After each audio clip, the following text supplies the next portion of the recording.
up, Woodward. We are starting off your day with a brand new crew. Meet Broder. I can't control my arms sometimes. My limbs are just kind of flying. Detroit Kool-Aid. Fired up! Y'all got Kool-Aid. I'm fired up! But with the Wake Up Woodward crew, he's actually a part of the family. Flannel Sam. Ask me about my wiener. Okay. Along with JB and KG. Wake Up Woodward gets you all of your Detroit sports talk. Every morning, 8 to 10 a.m. Live on Woodward Sports. A show for Detroit, by Detroit, with people from Detroit. Tell Siri to set an alarm, because it's time to Wake Up Woodward. Hey, what is going on, everybody? Welcome to Wake Up Woodward, live on the Woodward Sports Network. It is Wednesday, July 16th, 2024, and we are here today. I am Flannel Sam, as you guys know. We've got Matt Broder to my left. Good morning. Thank you. Good morning to you as well. Detroit Kool-Aid is still out. He is out there in Vegas covering the Summer League for the Detroit Pistons, networking, doing every single thing that he could possibly do. He will be joining the show in the second hour via VMix, and we're going to talk a little bit about the Pistons and the Summer League with him. We've got KG in the house. We've got Korean Jesus. We've got JB. Squad. How are the Booth Boys and the Maz Chair doing? Who wants to start first? How's everybody doing? I'll go first. Yay. It seems like no one else has got any energy this morning. I'm fired up. I'm fired up. But yeah, got the flannels on. We're all killing it, except for KG, I guess. But Yeah, man. I didn't get the memo. I'm sorry. That's all right. It's an Android thing. Yeah, kind of. Like, yeah. not getting the memo is an Android thing. Top of the morning to you. We're getting Western today on Wednesday. Yes. They were in Arlington yesterday. Oh, yeah. They were handing out cowboy hats to the little kids at the All-Star game. were they Yes. actually? And I'm That's probably going to fire. stop talking about little kids like that. Yeah, for the rest of the best. show. Did he? All right. Anywho, JB Smoove in the TD booth as always. How are you feeling today? Howdy. What's I got the going spirit. on, you guys? Yeah, sorry, KG, you didn't get the memo about all the flannels. It's all but yeah, good. It's Brokeback Woodward up here. So. Whoa! I ain't really got a flannel if I'm just being honest. So I haven't had a flannel in quite some time. So KG, as much as I want to retaliate, that's kind of a fair shot. I'm not going to lie. That's all well and good. I mean, it's on Kind of a brand. good point. Yeah. On brand. Yeah, no Brokeback going on up here, though. Just I two hope dudes not. wearing sleeveless flannels, doing a show together. What's wrong with that? It's 2024, man. You're Come right, on. you're right. No, I'm kidding, but I've been it's all- dreaming of this moment. You know, you think about, all right, I would love to meet Michael Jordan and play one-on-one with him. I would like to. Actually, I probably wouldn't want to get in the ring with Muhammad Ali, but if I ever had the chance to host with flannel, I want to wear a flannel with flannel. Like that. That's so iconic. You are flannels to me. Oh, I don't even thank know you. how to say your name because you are Flannel Sam. I appreciate that. I got you. And it was and I know this is kind of cheating, but it stuck on. It was a nickname that I gave to myself, and it was my Instagram handle before I even came here, That believe makes it the or story not. even better. I suppose so. But do you know what else was also pretty electric last What? night? Broder, did you watch the All-Star game? I did. I didn't watch every single inning, but I watched most of it. I saw enough. Scooble. I saw Riley Green. I saw Shohei Ohtani. Yes. Just absolutely launch a ball into right field. And I watched the AL So disgusting. take the All-Star game, take that trophy back. They did. It was Hey, fun. The All-Star game, it is what it is for me right now. Yeah. It's cool. It's an awesome thing to do. Like, you dream of that as a player. It's lost a little bit of the allure for me as on the fan side of it, but maybe if the Tigers get back, in the next 5 to 10 years, they get back to their winning ways and there are more of them, and I'll get more interested. No, I don't know. It was cool. Jesus, you were talking. I just called you Korean Jesus and Jesus. You've got lots of you got lots of names. I'll probably call you Justin later. You had before we were on air. You had a thought about the All-Star game. Would you care to share it for the Wake Up Woodward people? Yes. So I believe that the balls were at least juiced a little bit last night because every Juiced. conspiracy. Yes, laces tight and whatever you want to call it. They seemed like every routine fly ball was flying either to or around the warning track. And then you saw those home runs. Those home runs were bombs, which obviously Ohtani can hit bombs. You know that. Like, that's nothing new. But, Duran looked like he put a nice charge into his. And I think there was one other home run hit yesterday, if I'm not mistaken. No, there wasn't. But there was a bunch of balls that were hit on the warning track. And it just seemed like there was something in the air that was really carrying the balls. There was no wind. They were inside. Yeah. So that led me to the conclusion, I think the balls were juiced last night. But that's what they should do. I mean, they were probably a little disappointed with how the All-Star game turned out last year. It was pretty boring. This year was pretty electric. I watched the entire game. So the only thing that sucked about it was the fact that Scooble's mic wasn't working when they had him mic'd up in the second inning. Oh, of course. That was... Of course, Scooble's mic is. Yeah, exactly. Yeah, no, that Detroit was... versus everybody? Yeah, Tigers tax on Scooble that the man. mic didn't work. So... But yeah, it was a fun All-Star game. I liked it. Well, Broder, how did it feel to at least see Riley Green and Tarek Skubal on the field wearing AL All-Star jerseys and participating in the All-Star game? I loved it. I hated the jerseys, That's but fair. I hated the uniforms, but I loved seeing them out there. Skubal pitched great. Like, was it 8 or 9 pitches? Yeah. Just an absolute Skubal domination against some of the game's best. And Riley Green, he made a couple plays in the outfield. I don't think he got a hit, Nope. if I'm not mistaken, but he made that one great sliding, diving catch out in left field. It was cool seeing them out there on a stage with Judge and Soto and Ohtani and all the stars. It was awesome. I'm sure sometime today when a Terry Foster enters the room, he's going to be like, see, he went 0 for 2 in the All-Star game. He See? should have never been there. Yeah. I know it's coming. No, I'm just kidding. But yeah, it was great to see them. It was great to see Tarek Skubal. I mean, he should have started, but he comes in, he pitches a 1-2-3 inning, which Corbin Burns did not for the Did record. not. He did not. I'm just saying. But no, it was great. And honestly, for baseball fans everywhere, getting to see Shohei Ohtani hit an absolute moonshot home run, it was something special. It was. That's what you Yeah. want. You want Yeah. moments like that in an All-Star game. Yes, he is the best baseball player to ever walk Earth. I don't know, like in terms of greatest, it's hard to say because he doesn't have the longevity, but remember this, guys. Tell him. He's a Cy Young level pitcher when he's not recovering from Tommy John, and he does this. This is what he did last year. This is what he did the year before. So you're telling me he's recovering from Tommy John? Yes. And he just decides to, continue hitting, and he's Yes. still the best hitter in Major League Baseball. Yes. At this point, you should almost walk him every single time he comes up to the plate. Yeah. Exactly. Hey, JB, you can touch on that a little bit more. I peeped the All-Star game last night. I was watching it at the bar. Trivia was going on, so I didn't get to watch every single thing. But I seen that Ohtani home run bomber that he hit, and I just knew from his stance that it was going out of the park. I didn't even have to see where the ball was headed. Gone. All I knew is just like the bat and ball contact. I heard the noise, and immediately I just yelled out, "Oh, that's out of here!" Yep. Flip the camera, boom, in the stands. Gone. I just knew it, and I'm thinking like, why?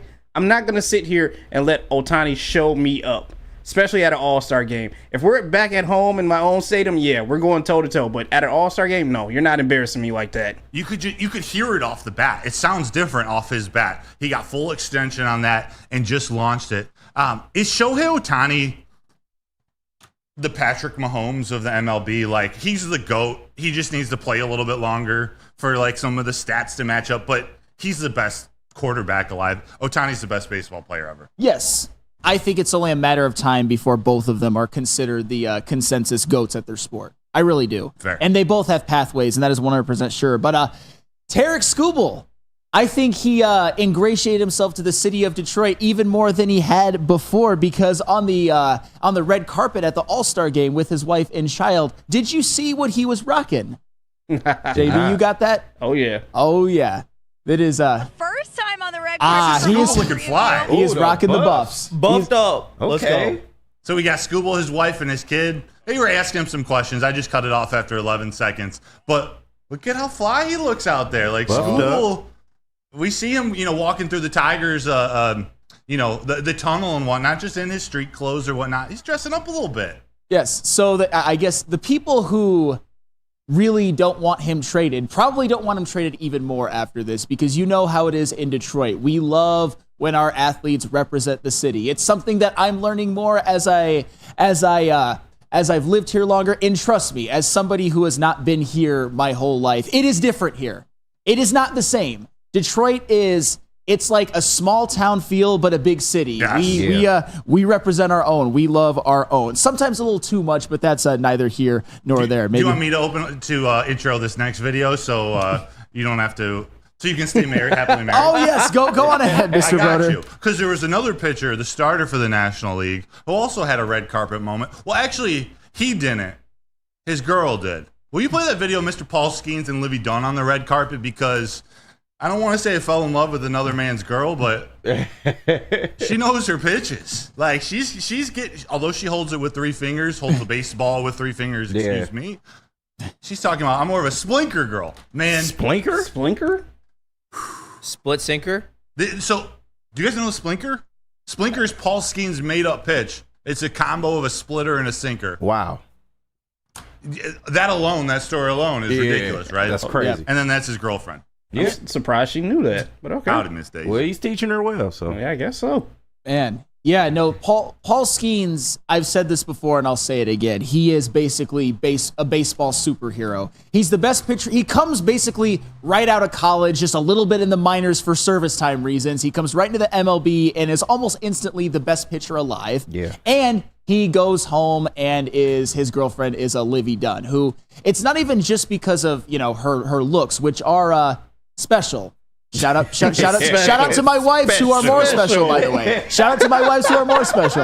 But it's the fact that they're, at least in this social media age, they're like the perfect power couple, because we all know how Paul Skeens and everything. But Livy Dunn, she basically used what she was as a gymnast at LSU, used the fact that her looks are, again, special, and is one of the biggest social media stars alive. It's absolutely unbelievable. But I also have to give a shout out because this I'm gonna talk about another girl again, but it's gonna be more favorable to my preferences and everything. Does anybody else think that Tarek Skubal's wife is almost as good looking as Livy Dunn? Am I crazy? I haven't seen her. Yeah. She was just up on the screen. I'm not going to touch that question as the credentialed beat writer for the Tigers. Feel free, fellas. Let it fly. No, but I'm not talking about his wife. Well, okay. Well, I'll do it. I didn't get a good look at her. I won't lie. Yeah, flash that video again, J. Bizzle. All right, give me 1 sec. I got y'all. Don't y'all worry, man. Right. Thank you. I can incur the wrath from my wife, so we'll be okay. Well, you've already had to tell her about Kay Adams and she definitely heard about that one. Yeah, I see you, KG. My girl was calling me hot first though, so she was like, "Well, she just bit off of me essentially." So see, I like that. My bad, fellas. All right, I got it for you. You're good.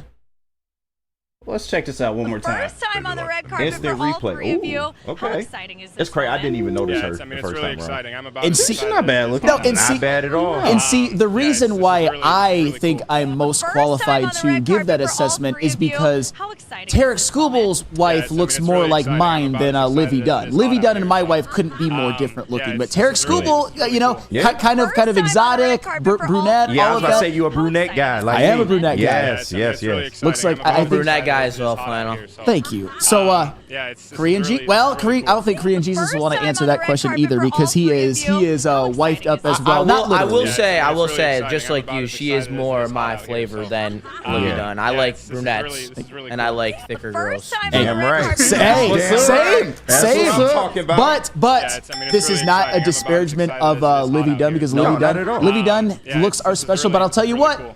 When it First comes time to on the the 2 red best carpet pitchers in for the all league, 3 of you. they're winning How off the exciting. field as well. Can we agree with that? Can we at least agree Yes. on that? That's Because- factual. I'll give you Yes. a one-word answer. Yes. All right.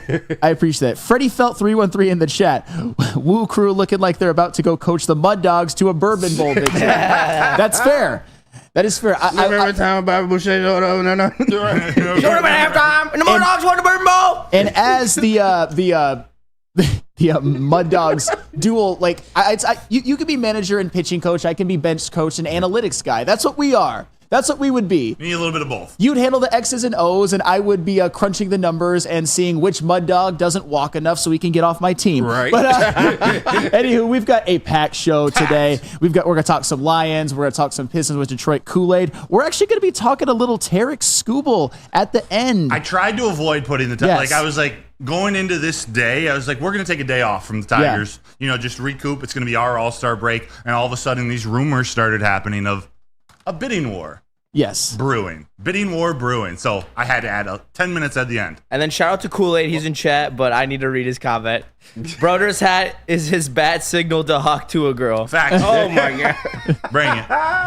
An easy. Broder looks like he's trying to catch a wild hawk to it. That's Right. that's hey, Indiana Broder. he is. You gotta give He is. Yeah.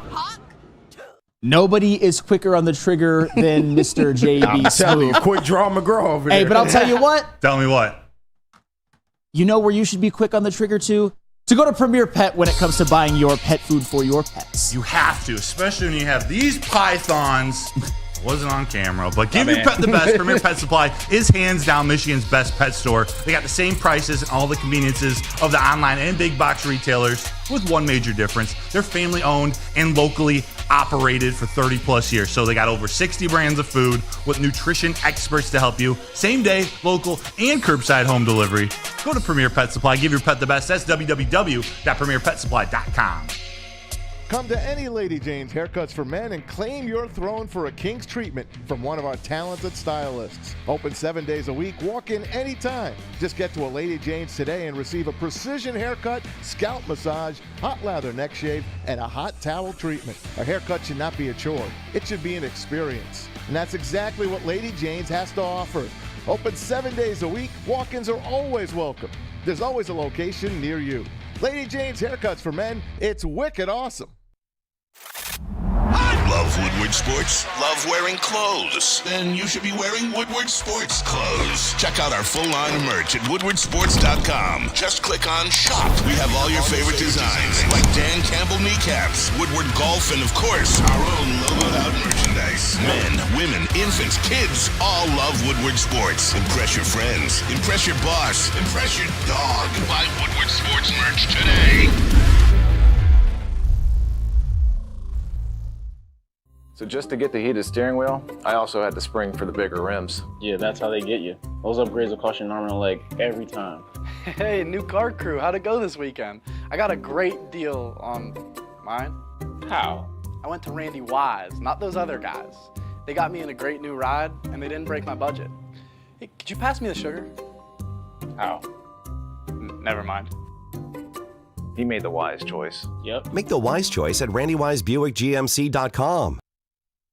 What happens when you run a great business for over 50 years? You expand and offer more products to more people. This is exactly what Les Stanford did by adding Les Stanford Buick GMC. The same great service that customers have come to know and trust on Woodward Avenue just south of 9 Mile. Check out Les Stanford in Dearborn today at lesstanford.com. Les Stanford Chevrolet. Together, let's drive. Hey, welcome back to Wake Up Woodward live on the Woodward Sports Network. Somebody in the chat actually corrected me. It is the 17th of July. The day after the All-Star game. But you know what else it is? What? As time gets closer, it is almost time for Lions training camp. And then before you even know it, it'll be the preseason. And before you even know it, it will be week 1. I absolutely cannot wait for that. And just not to interrupt you, I won't do this all show. But it also, July 17th, it's the birthday of Bada Bing Bada Boom in the chat. One of my favorites in there. Bada Bing Bada Boom. Shout out. Happy birthday to you. Shout out to you. HBD. Hey, happy You ain't touched birthday. some wine? Hey, and in honor of Bada Bing Bada Boom, Flannel, this is from him in the chat. Flannel looks like a soon-to-be divorced arm wrestler who hasn't won a match yet in over 6 years. I take back my birthday wish. I'm kidding. Broder looks like he rode a wild dingo into work while going fisticuffs with a few gators on the way. Okay, Damn. It's a lot can to we unpack. clarify in this context what dingo and fisty means? I think fisticuffs is like... I don't know about I know that. fisticuffs, but it's too easy. Too easy. Oh, my... There might be some fisticuffs at Lions training camp. There might be some fisticuffs at Lions training camp. See you there. And before we get into the Lions and the NFC North conversation, Mina Kimes. We all know Mina Kimes. She was kind enough to join the Woodward Heavyweights a while back. Shout out. She named DJ Reader to the Lions as one of the under-the-radar offseason acquisitions on SportsCenter. She also mentioned Andrew Van Ginkel to the Vikings. But yeah, DJ Reader, I think we would all agree in terms of, I mean, it's in some ways it's not under the radar, but in other ways it's like, yeah, Brad Holmes didn't make the Daniil Hunter signing or the Brian Burns or anything like that, but DJ Reader is kind of exactly what this Lions team needs, and I think it's going to make a huge difference on their defense. So do you agree with Mina Kimes that DJ Reader is one of the better under-the-radar offseason signings in the NFL? I do, and she said it was either on SportsCenter or NFL Live, and I'm trying to remember what she said about it, but I think because DJ Reader wasn't in that category of the Christian Wilkins, those massive defensive tackle contracts, it just kind of, it wasn't at the start of free agency. It took a couple days, But then the Lions pounced, and it's a really team-friendly 2-year, $18.5 million deal. It just kind of happened, and we feel the excitement, but I don't know if it's getting enough love nationally. That is actually a better comparison, I think, the Christian Wilkins one, because Christian Wilkins makes a lot more money, but I'm not so sure he's going to be more effective on the Raiders than DJ Reader is on the Lions. But we shall see how that plays out. Fox Sports, they predicted the NFC North records, and JB, I know we have the graphic. The projected records for the NFC North teams are as follows. They have the Lions at 11-6, the Packers also at 11-6, the Bears at 9-8, and the Vikings at 9-8. So it has the Packers and the Vikings, the Packers and the Lions having the exact same record, 11-6, and the Bears and the Vikings, the entire NFC North has a winning record. So Matt Broder, I got to ask you, how reasonable are these predictions? I think they're close. I don't know if I agree with all of them. Like, I think the line 11-6, I'm cool with that prediction. Even the Packers having a good season, I don't know if they have 11 wins in them, but I expect them to at least be at 9-10. And then depending on what we see, maybe they are one of the better teams in the NFC, especially if Jordan Love continues how he played the second half of last year. Bears, 9-8 is a little aggressive for me, but the real one is the Vikings, who, if J.J. McCarthy starts at quarterback, I don't see them winning more than 5 to 7 games, maybe 5 or 6 games. I'm trying to find in my notes, their schedule. I don't know if you realize the gauntlet that they start this. They could very easily start the season 1-7. They start with the Giants. They go to the Giants. So, to be honest, although they're the Giants, who knows? They got a revamped defensive line. We don't know what they're going to look like. But then they go 49ers, Texans, at the Packers, Jets, Lions, Rams, Colts. Jaguars. That's brutal. Holy shit. I think that's where it ends. So that opening stretch, if I were them, first off, you have to start Sam Darnold. I don't know if they're going to do that. Yeah, but that opening stretch could set them in a hole real fast. And I don't know if they get to 8 wins. That's aggressive. 100%. Actually has them at 9, which is that's a winning record. But we shall see. And more on Sam Darnold and the Vikings quarterback conversation just a little bit later. Justin, what do you feel about these projected NFC North rankings? Where are all these wins coming from? It's a good question. Like, not every team can have a winning record in this division. And since 1970, I'm going to pull up a flannel stat here. Since 1970, only one division has had 4 teams that have all finished with a winning record. So and that was last year with the AFC North. Do you think that's going to happen 2 years in a row when it hasn't happened since 1970? The odds aren't in your favor. Also, I don't believe the Bears or the Vikings are both good enough to get to 9-8. Specifically the Vikings, but I also have big doubts on Caleb Williams and his 30 college turnovers. Where do you stand? Because the Bears, to me, Flannel, they're unpredictable. Like, it looks good. Like, it looks pretty good on paper, especially if you assume that Caleb Williams is a competent NFL quarterback. But we don't know that that's going to happen yet. I'm not a fan of their interior offensive line. So which one stands out in this group of, I don't know about that for you? Or is it pretty fair? I'm going to be the odd man. Okay. I think that it is fair. And a lot of it has to, and I get it, having all of the division play the NFC North division having a winning record, that's 100% aggressive. I would probably switch either the Bears or the Vikings to 8-9. And maybe I would have the Lions getting one more win or something like that. Or maybe the Lions having 11 and the Packers having 10. But I think it's going to be one of the better divisions in the NFL. Obviously, we know the Lions. We're going to talk about them till the end of time, how much we believe in them. The Packers, they made the playoffs last year. I like some of their acquisitions, like Xavier McKinney in the safety room is probably my favorite. We obviously know Jordan Love. He's probably primed to have another good year. The wide receiver room, they've got a talented team. The Bears, I think the Bears are going to be good personally, like 9-8. By good, I mean like 9-8, 8-9. I think Caleb Williams is going to be an upgrade over Justin Fields. I like their receivers, their defense. The offensive line has some holes, obviously. And the Vikings, one thing that the Vikings did that I like is that they lost Danielle Hunter. That's a big loss. They lost a DJ Wanham. That's also a big loss. They lost their pass rush, but they did replace with Danielle Hunter, with Jonathan Grenard and Andrew Van Ginkel. And Andrew Van Ginkel was So Mina Kimes gave three different players around the NFL as her underrated offseason signing. Andrew Van Ginkel was one of the three. And Azeez El-Shahir, the linebacker, who went from San Francisco to Houston to reunite with D'Amico Ryans, his coach, and his DC in San Fran. Yeah, and I got to give credit to this guy as well. There was some talk about whether or not Justin Jefferson was going to hold out, whether he was going to. I know some people think that he's a diva and everything, but he did re-sign. And we all know that he is the best receiver in the NFL. There's no doubt about it. One of the best receivers I've ever seen. Sorry. Go ahead. No, go ahead. I was just saying, what are your thoughts? And you don't need to go in too much depth because I'm going off script here, but what do you think of Kevin O'Connell? Like, are you a fan of his? Yes. I ask you because I've recently turned. I used to think he was just kind of goofy. I didn't really believe in him. But honestly, the more I've seen him both on quarterback with Kirk Cousins and with Justin Jefferson on receiver, I can see how he connects with his team and how they respond to him. Yeah. So we know he's a smart guy. Yeah. I mean, they made the playoffs his first year. And I get it. They were a bit of a fraudulent division-winning team, but they made it. And then last year... Just to lose to the Giants. That's fine. That's 100% fair, but they did win that division. And then last season, I mean, Nick Mullins was the starter for half the year. And then you had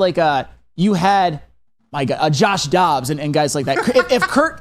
If Kirk Cousins doesn't get hurt, maybe they do make the wild card. Maybe they're in the Packers' place. Maybe they beat the Lions once or I'd say once, definitely not twice. We shall see. And I'm going to read a couple of these comments because I think some of them are wild. Denver Blair, I've never understood all of the love and the fear that Lions fans have for Justin Fields. He can't throw worth a damn, but that's neither here nor there. He says, let's fear Caleb Williams, who hasn't played a snap in the NFL. Okay, but he says Justin Fields was a stud in college. Caleb Williams was trash. Caleb Williams had a Heisman Trophy, bro. That's if you want to say that last season the Notre Dame game gives you cause for pause, I'm not going to argue on that. He went up against a tough defense, did not look so good. But to say that Caleb Williams was trash in college, I think that's absolutely insane. And Easy says something about the Vikings. Dallas Turner. Maybe Dallas Turner is that guy that can step right onto the field and be a difference maker at edge rusher. You see that all the time. I mean, you saw it a couple of years ago with guys like Hutch and Kayvon Thibodeau. So we shall see. It's going to be an interesting division, that is for sure. I want to get JB's thoughts on this, though. Lions at 11-6, Packers at 11-6, Bears at 9-8, Vikings at 9-8. Is that reasonable? What changes would you make? I guess it's reasonable. Like I said, I kind of agree with Justin. I don't know where they're getting all these numbers and these wins from. The Vikings, that number definitely needs to go down quite a bit. The Bears, though, as you said, Caleb Williams has not played a down just yet, so we don't know what's going to happen. But I will tell you this, the Bears can be scary if they get off to a good start, and it all starts with him right there up front. I know he hasn't played a down yet, and everyone's projecting him to be a very top QB in this league, but you have to prove it and show it first. Yes. So, and that comes if he can actually do and perform well in this offense, which you're rooting against him for at the same time, but you've seen him play in college, and he is that damn good. As Flannel said, he has talent. He has a Heisman. The Packers, maybe 9-10 wins there. I do expect some little regression from Jordan Love. I just think not a lot of teams were prepared for him this past season. You just thought he was a backup that wasn't really going to do too much.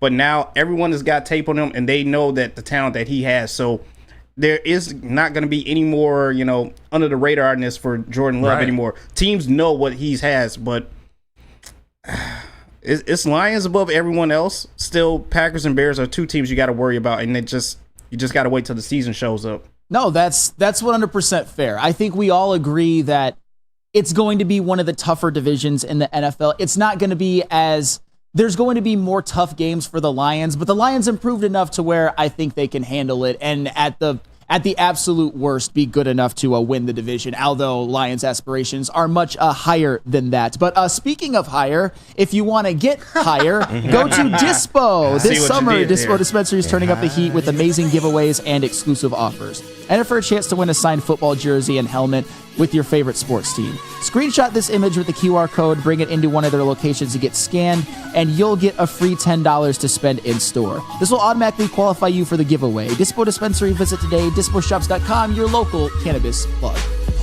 Rolling out with your Premier Pet Supply, man, just looking around. Who's got it better than pets?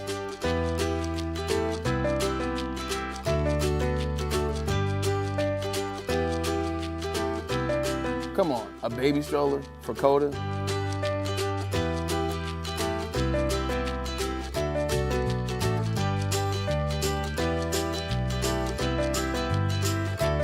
A chef for Lola? Really?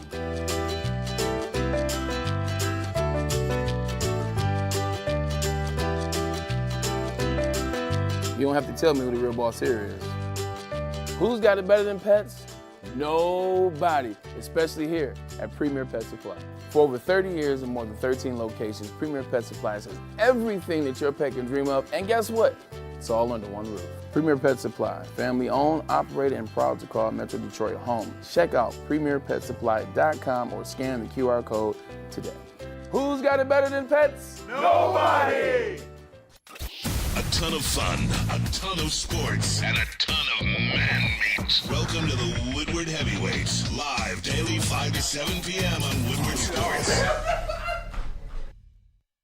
Come to any Lady Jane's Haircuts for Men and claim your throne for a king's treatment from one of our talented stylists. Open 7 days a week, walk in anytime. Just get to a Lady Jane's today and receive a precision haircut, scalp massage, hot lather neck shave, and a hot towel treatment. A haircut should not be a chore. It should be an experience. And that's exactly what Lady Jane's has to offer. Open 7 days a week, walk-ins are always welcome. There's always a location near you. Lady Jane's Haircuts for Men, it's wicked awesome. Thank you to all the fans for making Woodward Sports your #1 online destination for Detroit sports. We promise not to drop the ball. No matter where you are, there's a Planet Fitness close by. There are more than 50 in Metro Detroit and thousands more throughout the world. At Planet Fitness, you'll experience a squeaky clean gym that has tons of equipment, friendly, knowledgeable staff, and a totally judgment-free atmosphere. Did you know that all Planet Fitness memberships include fitness training for no extra cost? Want all the perks? Upgrade to the Planet Fitness Black Card and enjoy use of amenities such as unlimited use of the Black Card, spa, featuring hydro massage chairs, and total body enhancement, and more, along with access to over 2,500 locations worldwide and unlimited guest privileges. For more information or to join today, visit your local Planet Fitness or planetfitness.com. You know, before we talk more about the NFC North, and I just want to clarify this to everybody in the chat.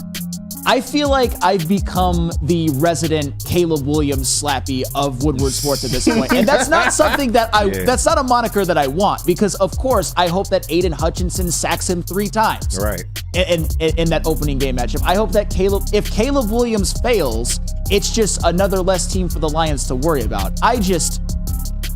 I've never seen a #1 overall pick, and maybe it's because he went to the Bears, get like 95% of an audience just saying that he's basically a combination of Ryan Leaf and Jamarcus Russell. That's all. When some people go too far one way, maybe I go too far the other way. That's kind of how I am. How much of those 95% who thinks Caleb Williams is going to be trash also thinks Jaden Daniels is the second coming of Michael Vick? All of them. All of them. And Flannel, I'll sit here on the island with you. I am the first person to bring up the college turnovers and tell you that Caleb Williams is going to be unsuccessful this year. But I say that because I don't think he's going to have a CJ Stroud level rookie season. Yes. And I do believe in the long run he will be a good NFL quarterback, just not his rookie year. And that's fair. But Caleb Williams also has a pretty good setup around him in terms of weapons, in terms of even the running game. Say what you want about DeAndre Swift, but if you get DeAndre Swift and Khalil Herbert and Roshan Johnson, that's not bad. Got some nice pieces on the offensive line, although it's certainly not complete. Roshan. Hey, Roshan is a hammer. That is 100% sure. And Caleb Williams, he got experience scrambling, throwing off script I was in just college. about to say that, which he's about to have to do again with DJ Reader and Ali McNeil coming. That's true. Yeah, absolutely. If that translates to the NFL, though, you better watch out, man, because what makes Patrick Mahomes so damn good, yes, he has a good arm, but it's his ability to make plays off script. That's so key, man. So if Caleb Williams can do what I saw personally in college at Oklahoma and USC, then we got a problem on our hands. We do. 100%. And we hope that that's not the case. I hope Caleb Williams fails miserably. Sometimes sometimes I am allowed to take my Lions fandom out of the equation and just look at things objectively. But speaking of Lions in the NFC North, PFF made a list for each of the NFC North teams of top offseason decisions for each NFC North team. And before we bring up the graphic, for anybody who hasn't seen the prep, does anybody care to guess what it is for the Detroit Lions? Anybody in the chat want to put their 2 cents in as well? I know you guys go. The top offseason decision for the Detroit Lions. Does anybody have a guess? Yeah, I think it's pretty simple. What? DJ Reader. Okay, that's a great guess. I like that. I think it's Ben Johnson. All right. Like his decision to stay? Yeah. JB already knows because he already knows. But what is it, Flannel? The answer is that PFF gave were the Lions moving up and drafting Terrion Arnold. Not mad at it. Hey, I love it. Broder, do you agree with that? I do. Maybe it's more I can't disagree with it because I think that move, although it was just a couple spots, it just signals, all right, we identified our guy. As Brad Holmes, I identified my guy. I'm going to go up and get him. Terrion Arnold he fills the biggest need that this defense lacked last year. Mm-hmm. They found their guy in the first round. They went up and got him. I think this could pay off in dividends long term. So, yeah, I agree. Where they were drafting, and I know KG was big on Terrion Arnold from the start, so I know that you were happy as hell. Yes, sir. There wasn't really much thought to the Lions actually being able to get him, at least if they would have stayed where they were at. But some people in this building, and I got to give some credit, were very bullish on trading up. I know UKG were the one that I did a lot of shows with that was preaching that. But yeah, KG, do you agree with it that Terrion Arnold was the most important offseason move for the Lions? If he's not number one, he's definitely top three. Gotcha. Because you speak about the need at corner. We needed a corner that fits this man scheme that Aaron Glenn has been trying to perfect for over 2 to 3 seasons now. It feels like he finally got his guy, somebody that can grow in this defense, somebody that will eventually be that number one guy. I just hope it translates on the field. He's young. He's going to have some growing pains. But overall, I feel like towards the end of the year, we will start to see why they moved up and drafted this kid in the first round. Absolutely. Justin? Yeah, I think it makes sense 100%, but it's so hard to discount the rest of the offseason that the Lions have had. They've done some good things. You know, the re-signing of our key core for the long-term deals to open up this window. We have the Ben Johnson staying, as I said earlier. And then, the signings of DJ Reader, Marcus Davenport, Carlton Davis, Amik Robertson. There's so much things to love. So, it's so hard to nitpick this one move. But in terms of long-term and upside, yeah, this was the number one move, I guess. I kind of, when I was giving you my answer, I wasn't thinking about the contract, Penei Sewell, St. Brown, and Jared Goff extensions, though there's an argument for those. 100%. Yeah. JB, is Terrion Arnold the most important offseason decision that the Lions made? Drafting Terrion Arnold. I think so, especially with the draft, but you can't, downplay everything else that they did, both at the draft and afterwards as well, too. But I definitely think Terrion Arnold will be the top prospect that we all hope that he would be. Just because this past season, defense was a bit of an issue, and now the cornerback room has depth more than ever. We talking about depth? See, we talking about depth here more than ever than what we needed before. So I definitely think they will be a top 10 defense. That's the goal. Because if the Lions are a top 10 defense, that's a Super Bowl. 100%. Guaranteed. That's right. Unbutton one more button of this flannel. Top 10 defense. Way too sexy. I'm seeing a lot of Reader in the chat. I'm seeing we're signing Sewell, St. Brown. So I don't think I would put Terrion Arnold as the number one, especially since he hasn't played a game yet. But you know what? Fair. The Lions, they had a need and they addressed it. Yeah. They didn't just address it with Terrion Arnold. They did other things. And even later on in the draft with Ennis Rakestraw. So even if it's symbolically something that was important. That's kind of how I took it. The decision to move up and go get him. Yes. The player and everything is fantastic. It was that decision. All right, we're going to go get our guy. Absolutely. And the Packers, the decision that PFF decided was the most important for them was hiring Jeff Hafley as defensive coordinator. Jeff Hafley was former the head coach at Boston College. And I will say this, the Green Bay Packers one of their biggest weaknesses the last couple of seasons was run defense. They couldn't stop anybody. And if they want to beat the Lions, they're going to need to improve at that. Big time. Even though the Packers have a lot of good defensive personnel, even up front, they just haven't been able to stop the run. That's probably the reason why a couple of years ago, one of the reasons they didn't make the playoffs, and one of the reasons why last year they were 9-8, not 10-7 or 11-6, because they can't stop the run worth a damn. But you've got Jahmyr Gibbs and David Montgomery in the division. You've got Aaron Jones, who used to be your old friend, who's now with the enemy. And you've got that three-headed, I wouldn't say monster, but that three-headed running back room in Chicago with Swift, Roshan Johnson, and Khalil Herbert. So I would probably go Xavier McKinney myself, but I just wanted to highlight just how poor the Green Bay Packers run defense is. Like when you look at their personnel, you'd think that they'd be able to stop it, especially with guys like Kenny Clark and then like Devondre Campbell and who's no longer there, but Quay Walker. But it hasn't been the case. So that's why I actually really like this choice of it being specifically hiring Jeff Hafley, because as good as Joe Barry has been over the course of his coaching career, something just was missing with that Green Bay defense. They should have been way better. Yeah. They should have consistently been better than they were. You're talking about guys like Rashawn Gary, Quay Walker, Jair Alexander. Like there are too many great players for that team, for that defense not to have been. I don't think they were top 10. That should have been a top 10, if not higher. And they were near the bottom in run defense the last couple of years. That's not okay with all of the talent that they have. I reckon that Joe Barry, or that, I ruined it. I reckon. That's all right. I reckon that Hafley will improve it. I see what you did. I reckon. And you know what? You rebounded beautifully. And because it actually has, I'm going to move on to the Bears right now, because Dante151, I think, sets this up perfectly with his super chat. Thank you, Dante151. I think if Caleb Williams and the Bears had a similar offensive line like the Lions, then I would say that the Bears could be that worst to first team this year in the NFL. But as of now, I don't trust it. PFF actually has, and we talked about it a little bit earlier, as the Bears drafting Caleb Williams as the most important offseason decision for the Chicago Bears. Broder, what do you think? Do you agree with that? I'm trying to think of a different decision that might be in place, because they had to take him number one. It would have been. It would have been, you'd have to throw Ryan Poles in jail if he didn't draft Caleb Williams number one. So it wasn't a hard decision, but was it the best decision of their offseason? Maybe. Yeah, maybe to be determined. I don't know. They re-signed Jalen Johnson. They got Kevin Byard. They got DeAndre Swift. I mean, they drafted Rome Odunze. I mean, all of those could turn out to be the one, but they're good. Where I stand, and I almost agree with everything Dante said. Like, they have so much talent on there. I just don't believe in that offensive line yet. Yeah. And so it's hard to predict until they prove it to me.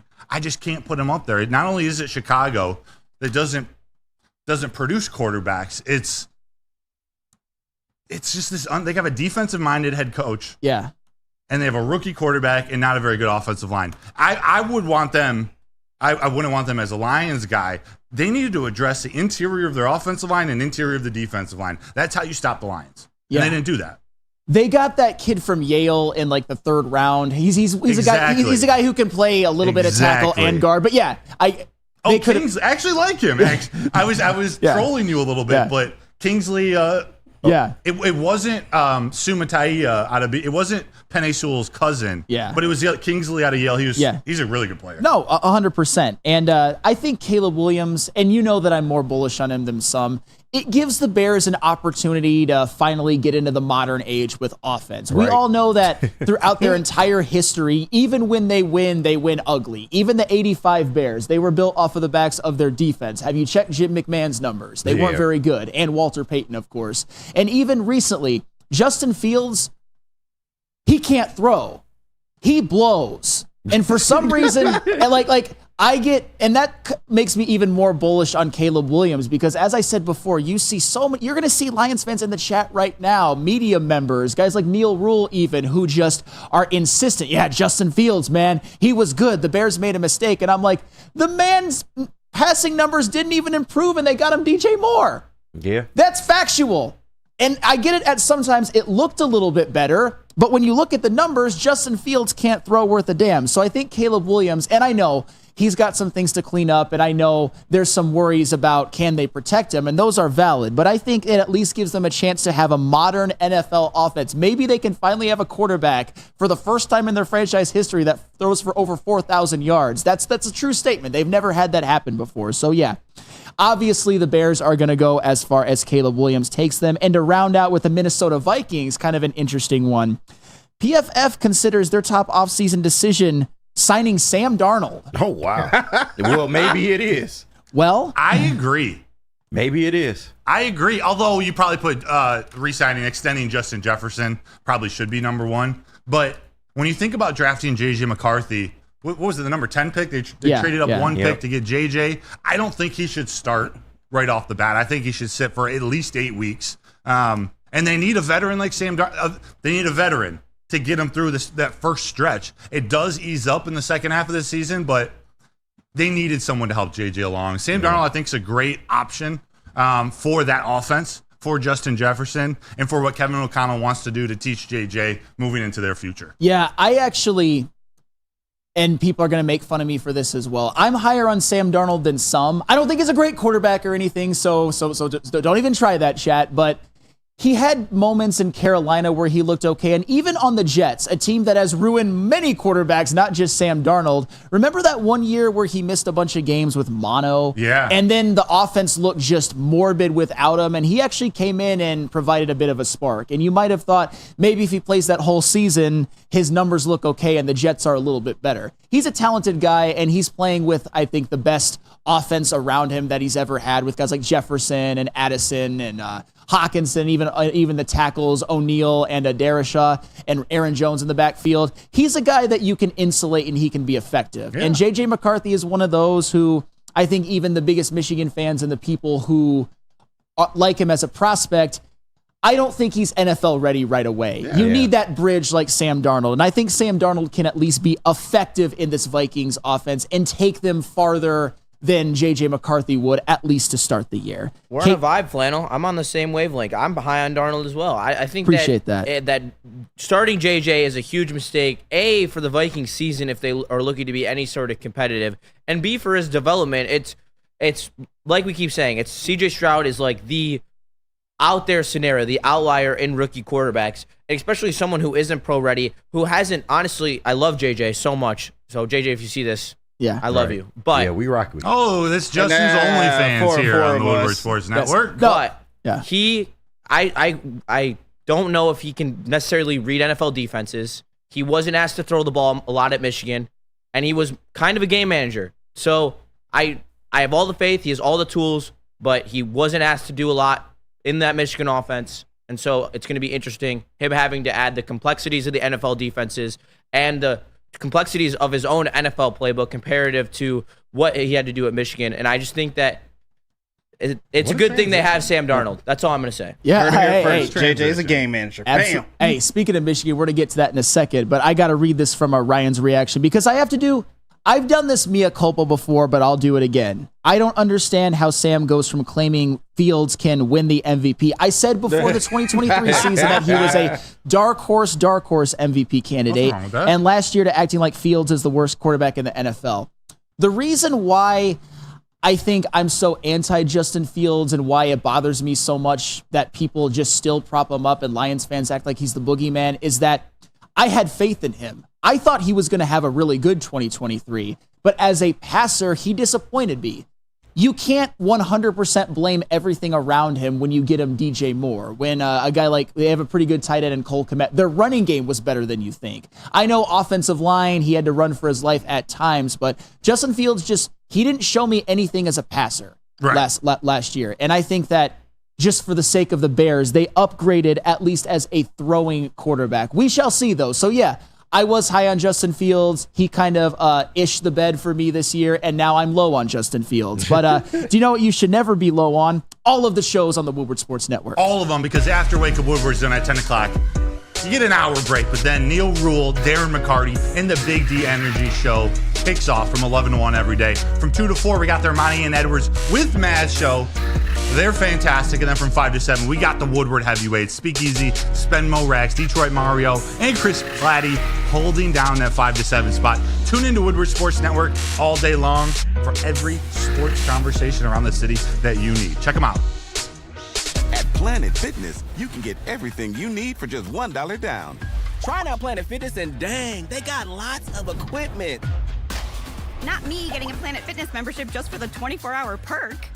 Hey, y'all better get on these free fitness training sessions from Planet Fitness. Did y'all know that the PF app has workouts you can do at home? Cheapest therapy I can find is Planet Fitness.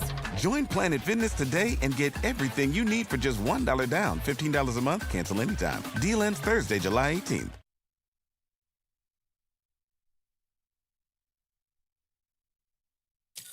Thank you to all the fans for making Woodward Sports your #1 online destination for Detroit sports. We promise not to drop the ball. Stop searching for a vehicle and start finding one.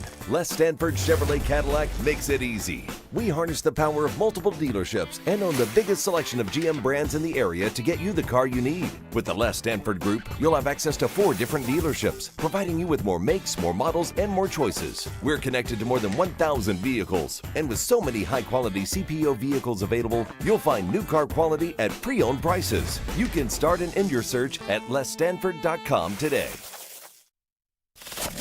We don't like to brag that we are the toughest sports network in Detroit, but we do have a guy named Darren McCarty on our side. Woodward Sports.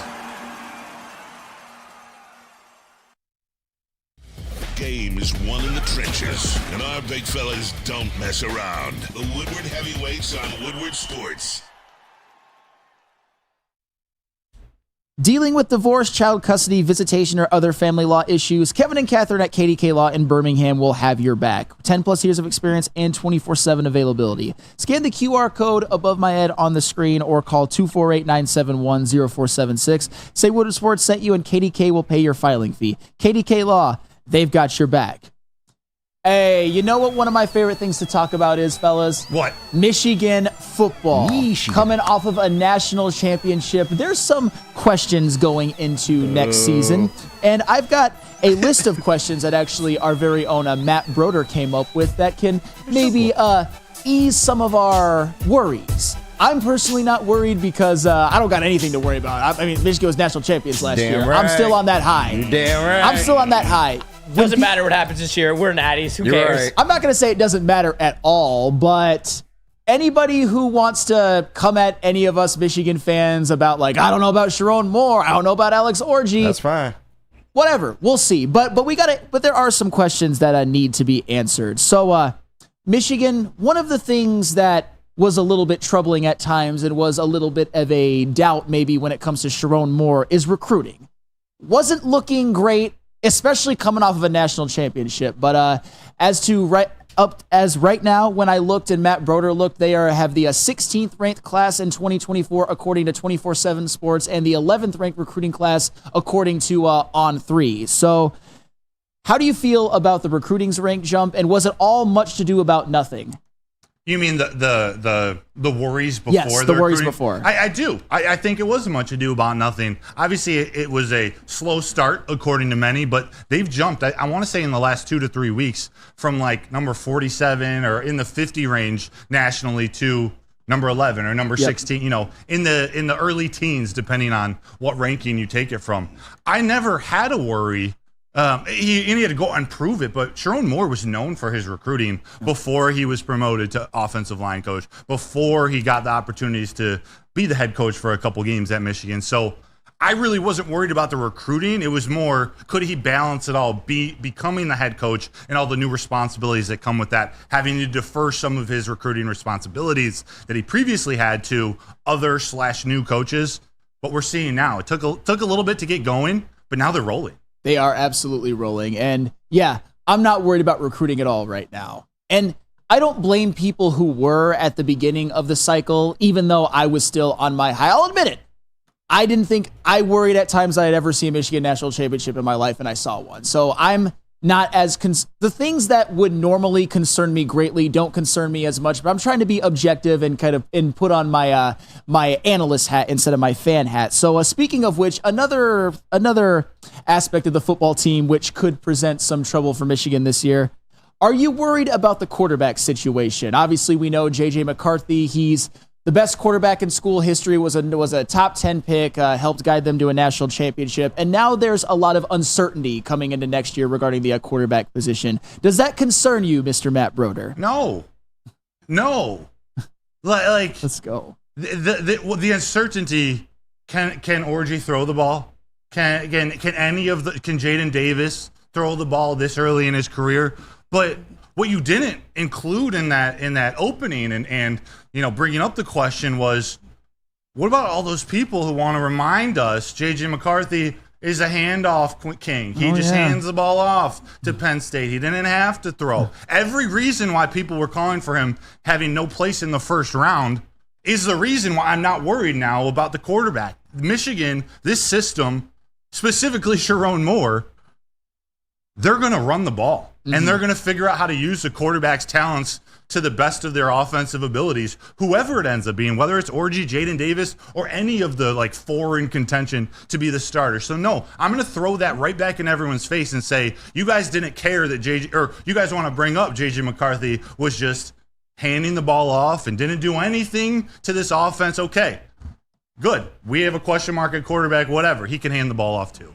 That is I like it. That is excellent work by you, Matt Broder, because a lot of these Michigan naysayers kind of want to have it both ways. They want to, shout out. They want to act like, oh my God, losing J.J. McCarthy is so detrimental. Alex Orji, what can he do? Jaden Denegal, Jack Tuttle, Jaden Davis, young Jaden Davis, what is he going to do? But also act like J.J. McCarthy was this much of importance to the Michigan football team, which he wasn't, by the way.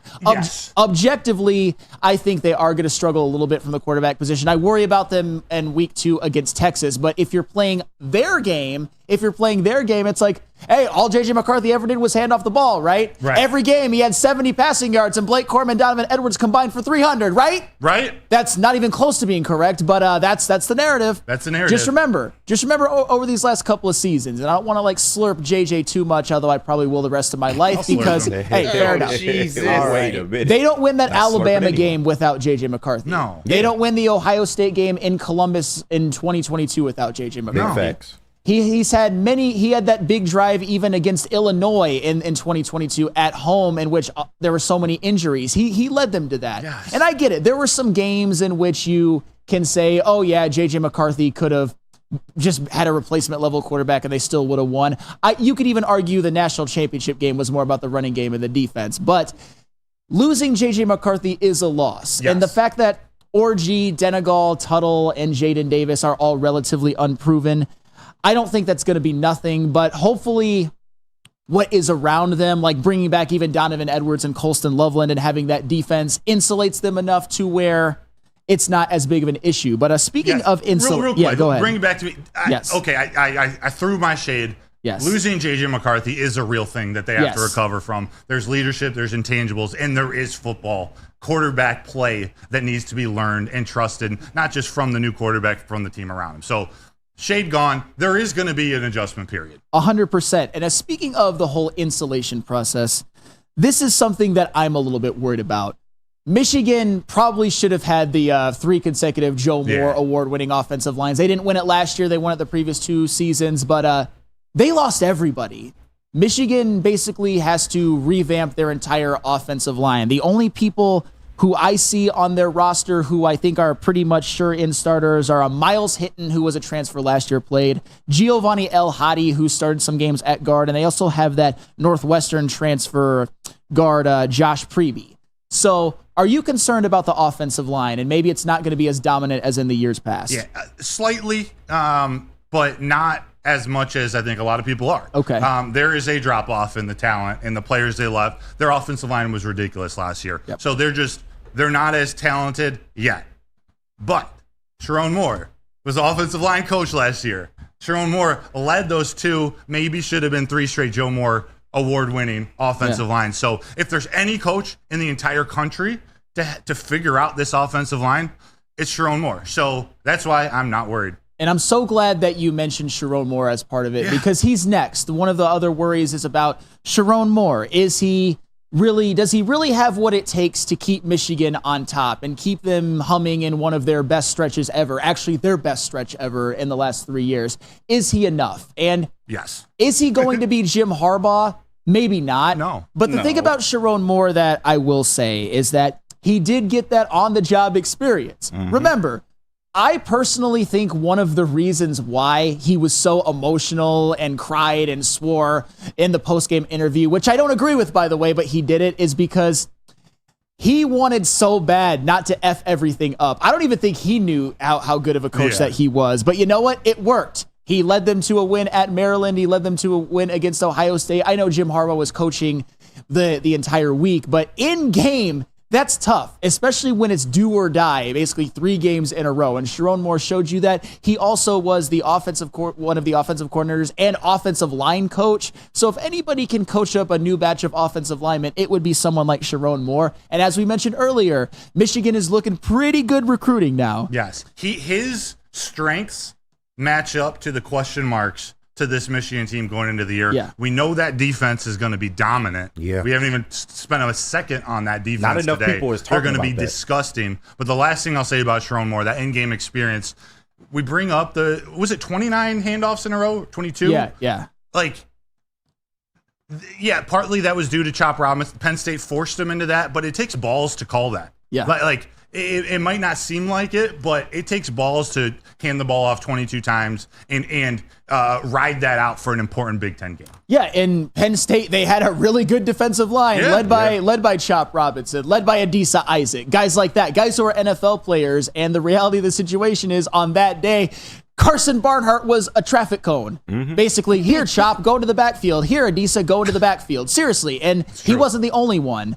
And the fact that Sharon Moore, and I get it, when you have a good running game, when you have a good offensive line, it makes it easy. That's not an easy thing to do, to just be like, we're not going to pass anymore. And no, it wasn't because JJ's not good. It was because they couldn't protect him. They were going to get him killed. Yes. And no quarterback can succeed with the rush that he was facing. So that's an adjustment. And they got the win at Penn State. And they also got the win at home versus Ohio State, which Sharon Moore was also the head coach of. So if you're not a former head coach of a Power 5 program, this is the best experience you could possibly get in a national championship run. Like, Ohio State was do or die. They don't win that game, they probably don't make the college football playoff. They don't win at Penn State, they probably don't make the college football playoff. And Sharon Moore did what it took. He didn't F it up. He didn't try to get too cute. He stuck to the game plan, and the players love him. I mean, before we go to break, before we talk to Detroit Kool-Aid, I went to a Michigan basketball game this past year, which for the most part blew. They lost to Iowa. It was absolutely awful. Yeah. But at halftime, Sharon Moore actually made a speech to the crowd. And the crowd just absolutely erupted. We are behind this man. So many of the players like Donovan Edwards and Kenneth Grant and Colston Loveland, they were there with him. And that's the type of thing that I like to see. The players are behind him. We are behind him as fans. And he does have experience both as an interim coach and as a damn good coordinator and position coach. And he doesn't have to be perfect. The move to the 12-team playoff, he's allowed to lose a game, maybe even 2. That takes a lot of pressure off. 100%. They lose to Texas at home. Kind of sucks, but not that big of a deal. They lose to Oregon at home. Kind of sucks, but not that big of a deal. Whereas in years past... Whereas in years past, no, it's okay. I'm just talking to myself. You're going to be able to lose 3 games and make the playoff. Probably. Yeah. Especially if you come out of this loaded Big Ten or you come out of the loaded SEC. Like, if those 2 conferences only, if you have 3 losses, you still will have a relatively good shot to make this playoff. Absolutely. And that does it would be awesome. That does take the pressure off of Sharon Moore. But yeah, coming up next, we are going to talk to Brandon Dent, aka Detroit Kool-Aid. He is live from Las Vegas. He's been covering the Summer League. But first, if you need a good haircut, which is irrelevant to you when you're wearing a hat, where can you go? Awesome is when a guy can be a guy and get an amazing haircut. That's Lady Jane's Haircuts for Men. So stop in, sit back, and relax. Let one of Lady Jane's talented stylists make you look and feel great. Head to any Lady Jane's locations, walk in anytime, 7 days a week. Lady Jane's, it's wicked awesome. Stop searching for a vehicle and start finding one. Les Stanford Chevrolet Cadillac makes it easy. We harness the power of multiple dealerships and own the biggest selection of GM brands in the area to get you the car you need. With the Les Stanford Group, you'll have access to 4 different dealerships, providing you with more makes, more models, and more choices. We're connected to more than 1,000 vehicles, and with so many high-quality CPO vehicles available, you'll find new car quality at pre-owned prices. You can start and end your search at lesstanford.com today. The most talked about Detroit media by other Detroit media, and we love it. It's the Woodward Sports Network. Come to any Lady Jane's Haircuts for Men and claim your throne for a king's treatment from one of our talented stylists. Open 7 days a week, walk in anytime. Just get to a Lady Jane's today and receive a precision haircut, scalp massage, hot lather neck shave, and a hot towel treatment. A haircut should not be a chore. It should be an experience. And that's exactly what Lady Jane's has to offer. Open 7 days a week, walk-ins are always welcome. There's always a location near you. Lady Jane's Haircuts for Men, it's wicked awesome. It's a new year. Let Guardian Alarm offer you customized solutions from real experts. Their professional technicians take the time to recommend security and automation solutions specific to your needs. They got 24/7 professional monitoring, so call them anytime, day or night, and know that a Guardian team member will stay on the phone as long as needed. They got technology backed by people, so your safety and your security deserves technology that's been proven to work and people have been proven to care. Guys, where are you going to call? 1-800. Stay out. Again, what's that number? 1-800. Stay out. Guardian Alarm. Hey, welcome back. Cruising on into the second hour of Wake Up Woodward live on the Woodward Sports Network. I am Flannel Sam. We got Matt Broder to my left. We've got Howdy. KG, Justin, and JB also in the house with us. And usually who is on the show is one Mr. Brandon Den, a.k.a. Detroit Kool-Aid. But right now, he is live from Las Vegas covering the Detroit Pistons Summer League. And here he is. He is joining us right now. Hey. Mr. Aid. Yes, Kool-Aid, how you feeling today, man? Hey, I'm feeling good. Anytime I get to talk to the Woo crew, interact with the chat family, it's always a good day. Today I felt like, you know what, hey, let's show you guys the sphere behind me as well as this big A like Ferris wheel and everything. I don't think I'm ever gonna get on that thing though. Oh man, what a nice view, Kool-Aid. And I gotta ask you this, just your overall takeaway from the Detroit Pistons Summer League. Are there more positives or some question marks? You know what, man? One of the things that kind of made me chuckle is just I saw this team win 2 games back to back because of the adjustments that the coaching made in back-to-back games. And I put out there on Twitter, I was like, look, I know it's just Summer League, but it's nice to actually see a coach go out there and make the necessary adjustments. Like Jared Jack is the coach, but they also have Jamel McMillan and some others that are there. Jamel McMillan is son of legendary Nate McMillan, currently the Motor City Cruise head coach. So they got a lot of good basketball minds down there, and it's been really, really cool to see these guys working to bring something to the table that, you know, last night, they were not the bigger team. You know, they were outmatched, and they were playing Amadas Buzelis, who hit the first game in Summer League, already looked like the best player in the draft, one of those types of guys. And they slowed him down. Same thing with Reed Shepherd. He was looking like, through 2 games, people were all saying it. This guy looks like he's one of the top 2 or 3 picks in this draft.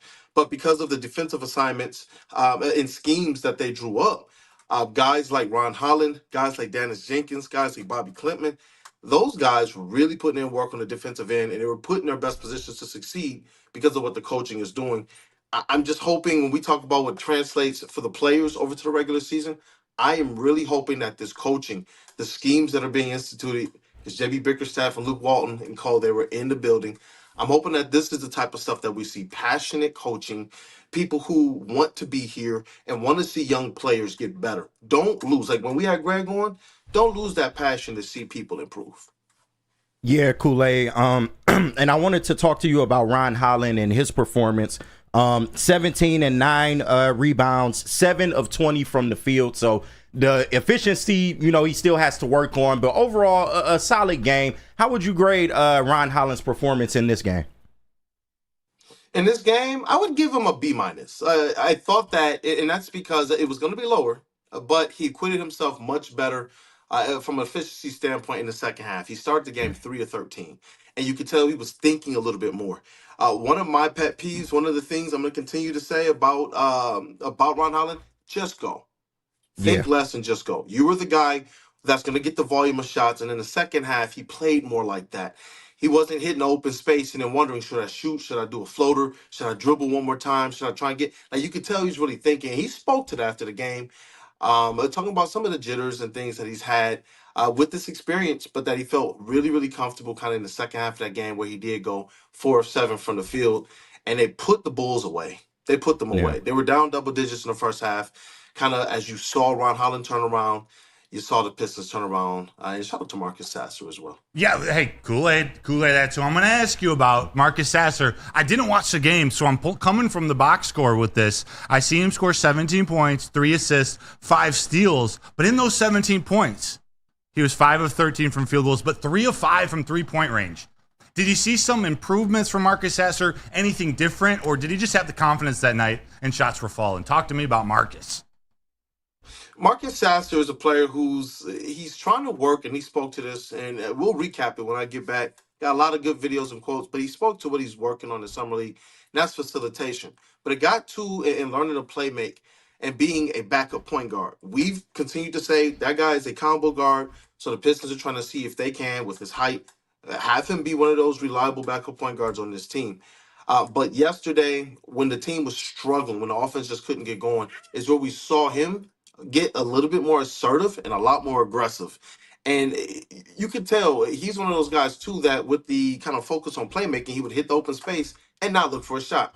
Yesterday was a lot different. You could tell when the Pistons got down, it was like, yo, if nobody else is going to step up, we got to throw this game plan out the window and play some type of winning basketball. And so that's what I respect out of Marcus Sasser. He's learning to be a leader. He's learning to be a guy who can lead a bench unit as well, or lead whoever he's playing with. And I think that takes it's a lot of transition, a lot to learn for a guy that was drafted lower in the first round. Did get 3 or 4 years in college, but he's trying to learn how to play make a lot better. Yeah, and Kool-Aid, of course, I have to ask you about so far the star of Summer League, Bobby Klintman. Yeah. He had 5 points in 30 minutes. Wasn't as good from the field this time, but he did have a block, and he did crash the boards to the tune, I think, of 12 rebounds. Talk about it. Yeah, man. How did you feel about Bobby Klintman, although he wasn't as prolific on the offensive end? Well, you named it. The things outside of what he did scoring-wise, I think are the opportunities he's going to be able to have on this Detroit Pistons team. He's a player that he looks a little bit more ready, kind of basketball instinct-wise, a lot more ready than some of the other second-round picks we've seen in Summer League. And so he's the guy that as long as you know you're going to work hard, you're going to try and play good defense and good help side defense, he can get over and protect the rim a little bit.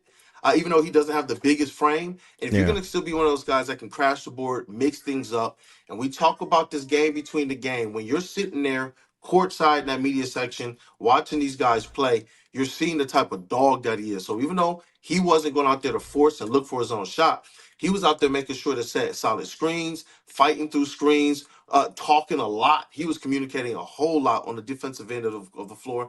And just from a basketball junkie standpoint, it was like, oh, this is what I live for. Yeah. It's like Bobby Klintman is a basketball player.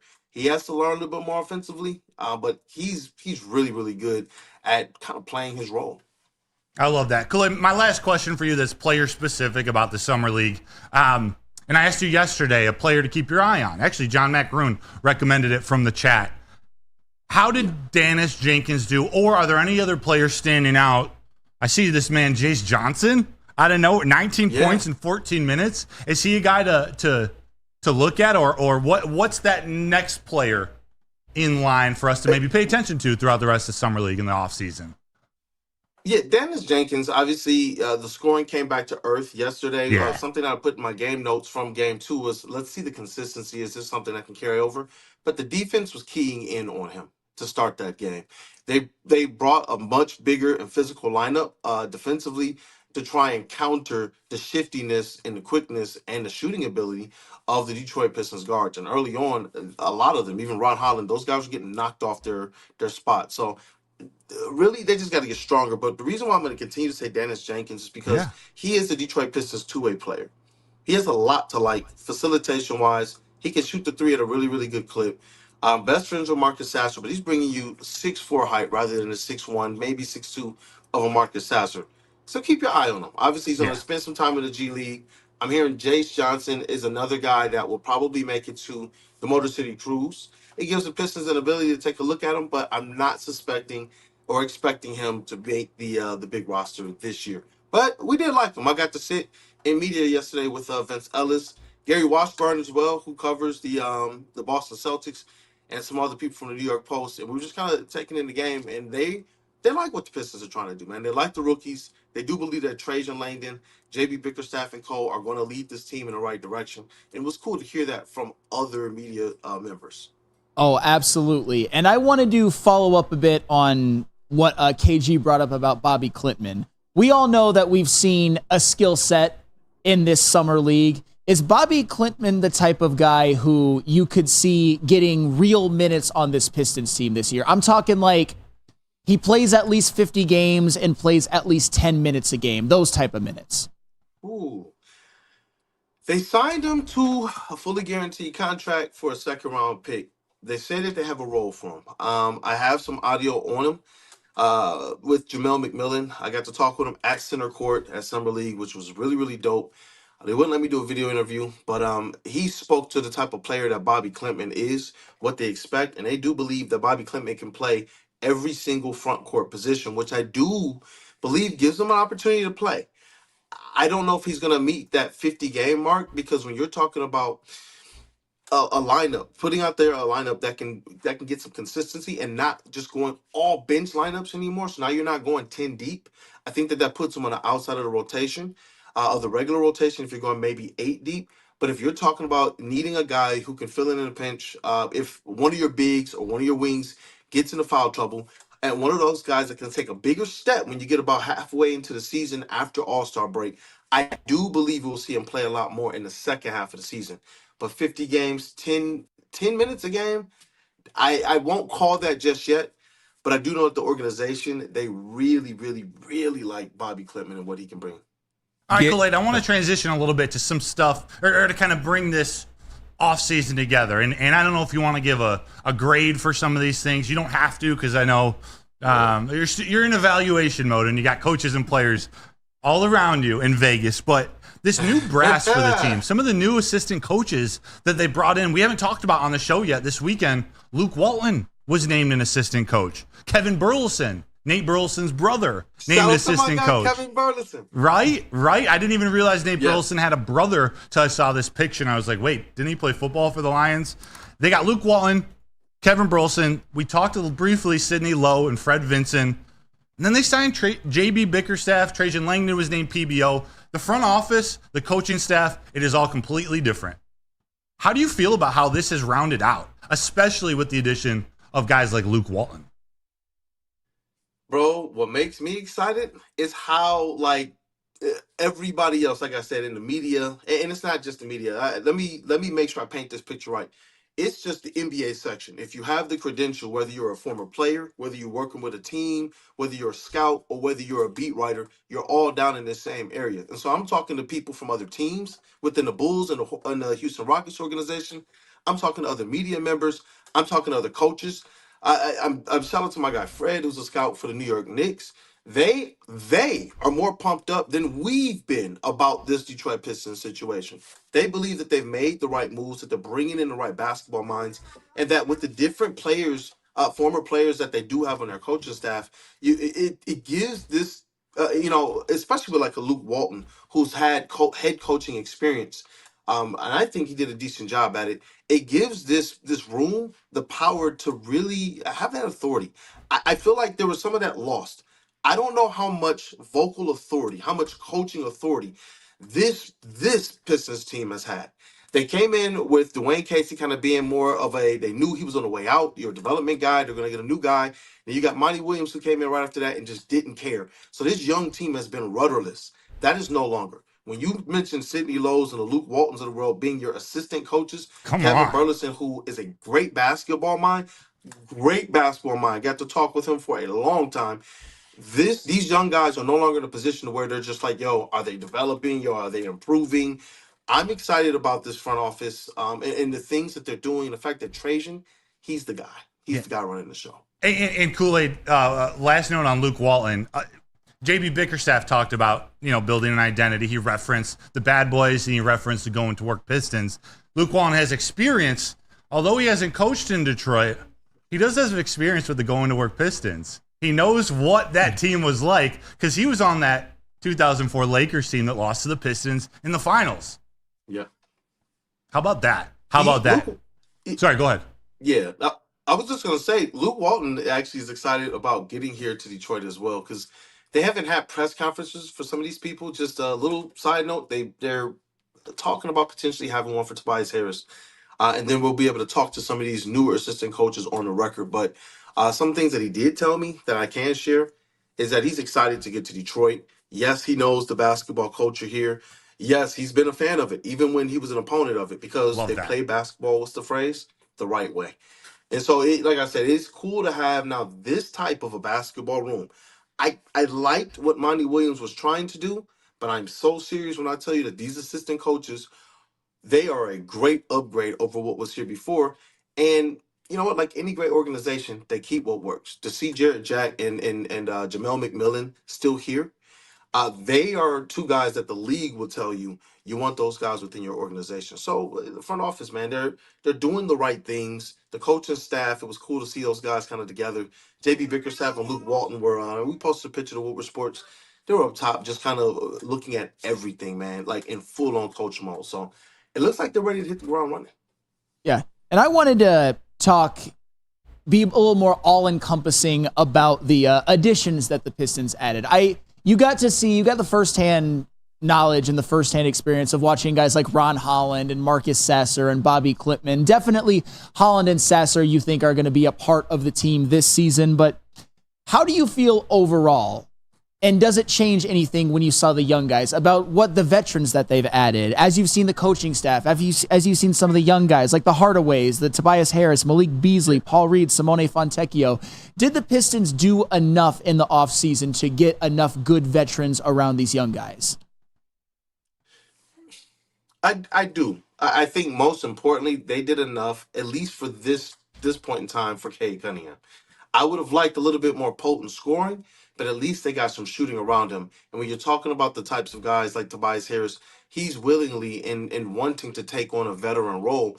And he's one of those prototypical kind of, three and kind of can play some defense type wings that we hope a guy like Ron Holland, Bobby Klitman, and Simone Fontecchio, and Asar Thompson, these guys can become. And so to have a vet like that who wants to come here and help these guys get better, I absolutely like that, man. What the Pistons will do this year, there's a lot of people who are very timid. Talking to people kind of around, they're like, yo, they got the recipe to make the play-in, but I'm going to go the safe route and just, barely smash the over. So they have made some good additions. My gosh, my homie from the New York Post, and I forget his name. We talked for a long time. He said that he covered Tim Hardaway Jr. in high school, followed his career throughout the NBA. He believes that Tim Hardaway Jr. is going to be the perfect pairing with Cade Cunningham, whether he's coming off the bench or whether he's going to be starting next to him. So I like the new additions, free agent wise. The rookies, though, the new players brought in, Ron Holland, Dennis Jenkins, Bobby Klitman, I like their DNA. I really like their DNA. In terms of how ready they are to step in and make an impact, I don't know. And I think that's why we saw the types of veterans brought in that we did see, from a Malik Beasley to a Tobias Harris to a Tim Hardaway Jr. Those guys are going to play. You're not bringing those guys in here to not play. Those guys are going to get the run. And then even a Paul Reed as a big man. Yeah. These are the players that, you put around like a Cade, a Jalen Duren, a Jaden Ivey, a Stewart. Now you're allowing these first round draft picks, these top 5 guys that you're going to have to make contract decisions on. Those are the ones that it's most important to have these kind of vets around, and that the younger players, the new rookies, hopefully they're looking and they're taking note and they're falling in line. Yeah, so put an asterisk on Simone Fontecchio for a second, because these guys I do think are great veterans, in my opinion, great veterans to help this team get to contention around whatever core is being built. And I added a name to what I think might be the current core. I want you to let me know if you agree with this. And by the way, we blew through the break. We're just hanging with you till about 9:30. So we're just asking you a couple more questions. I appreciate y'all, man. Talking to my Woo brothers, man. It's dope. You're the man. So I had as the core Cade Cunningham, Jaden Ivey, Jalen Duren, Asar Thompson, Ron Holland. I added Bobby Klintman to that. Should I add Bobby Klintman? And is Simone Fontecchio, despite being on a 2-year contract, do you see him as being part of that core? And or is there anyone to take off this list? You know, I mean, if you're talking about this 2-year window, maybe 2 to 5 year window, the Cade Cunningham max contract window, I do believe Simone Fontecchio and Bobby Klintman are going to be a part of that, especially with the value that you get with a Bobby Klintman. He's going to have to play out of his mind to warrant a contract that the Pistons wouldn't be able to afford after the 2-year window is up with him. But he does afford some good things that you can utilize right now. And in a couple years, when some of these veteran players and their contracts are up, hopefully these players have developed enough to step into these roles and take over. Your natural Tobias Harris, completely Tobias Harris takeover, it has to be Simone Fontecchio. If you're not preparing him to effectively give him that bag, that money that Tobias Harris is going to basically be giving up in 2 years, I think you're dropping the ball. When you're looking at a guy like a Bobby Klintman as well, when some of these other players get out of here, Paul Reed and others, this gives these guys an opportunity. So now they know you have 2 years to really, really, really hone in on your skills, really, really hone in on defense, make a difference, make an impact, be an all-out team guy, be an all-out hustle guy. No matter what time, what minutes you do get, go out there and play with that DNA that Detroiters know, love, and have always supported and have seen win. That's what I want to be able to see out of those guys between Bobby Klintman and Simone Fontecchio. I believe Simone is going to be here. Everything I'm hearing from the organization is that they love each other, you know.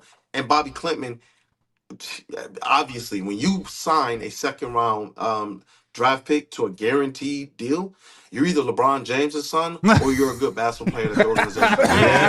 Big facts. Big facts. Hey, I appreciate that, Kool-Aid. What? Awesome. So what? Which member of the core that Broder just mentioned, the drafted core of the Detroit Pistons, do you think will benefit the most from this coaching staff and from the veterans? Besides Cade, of course.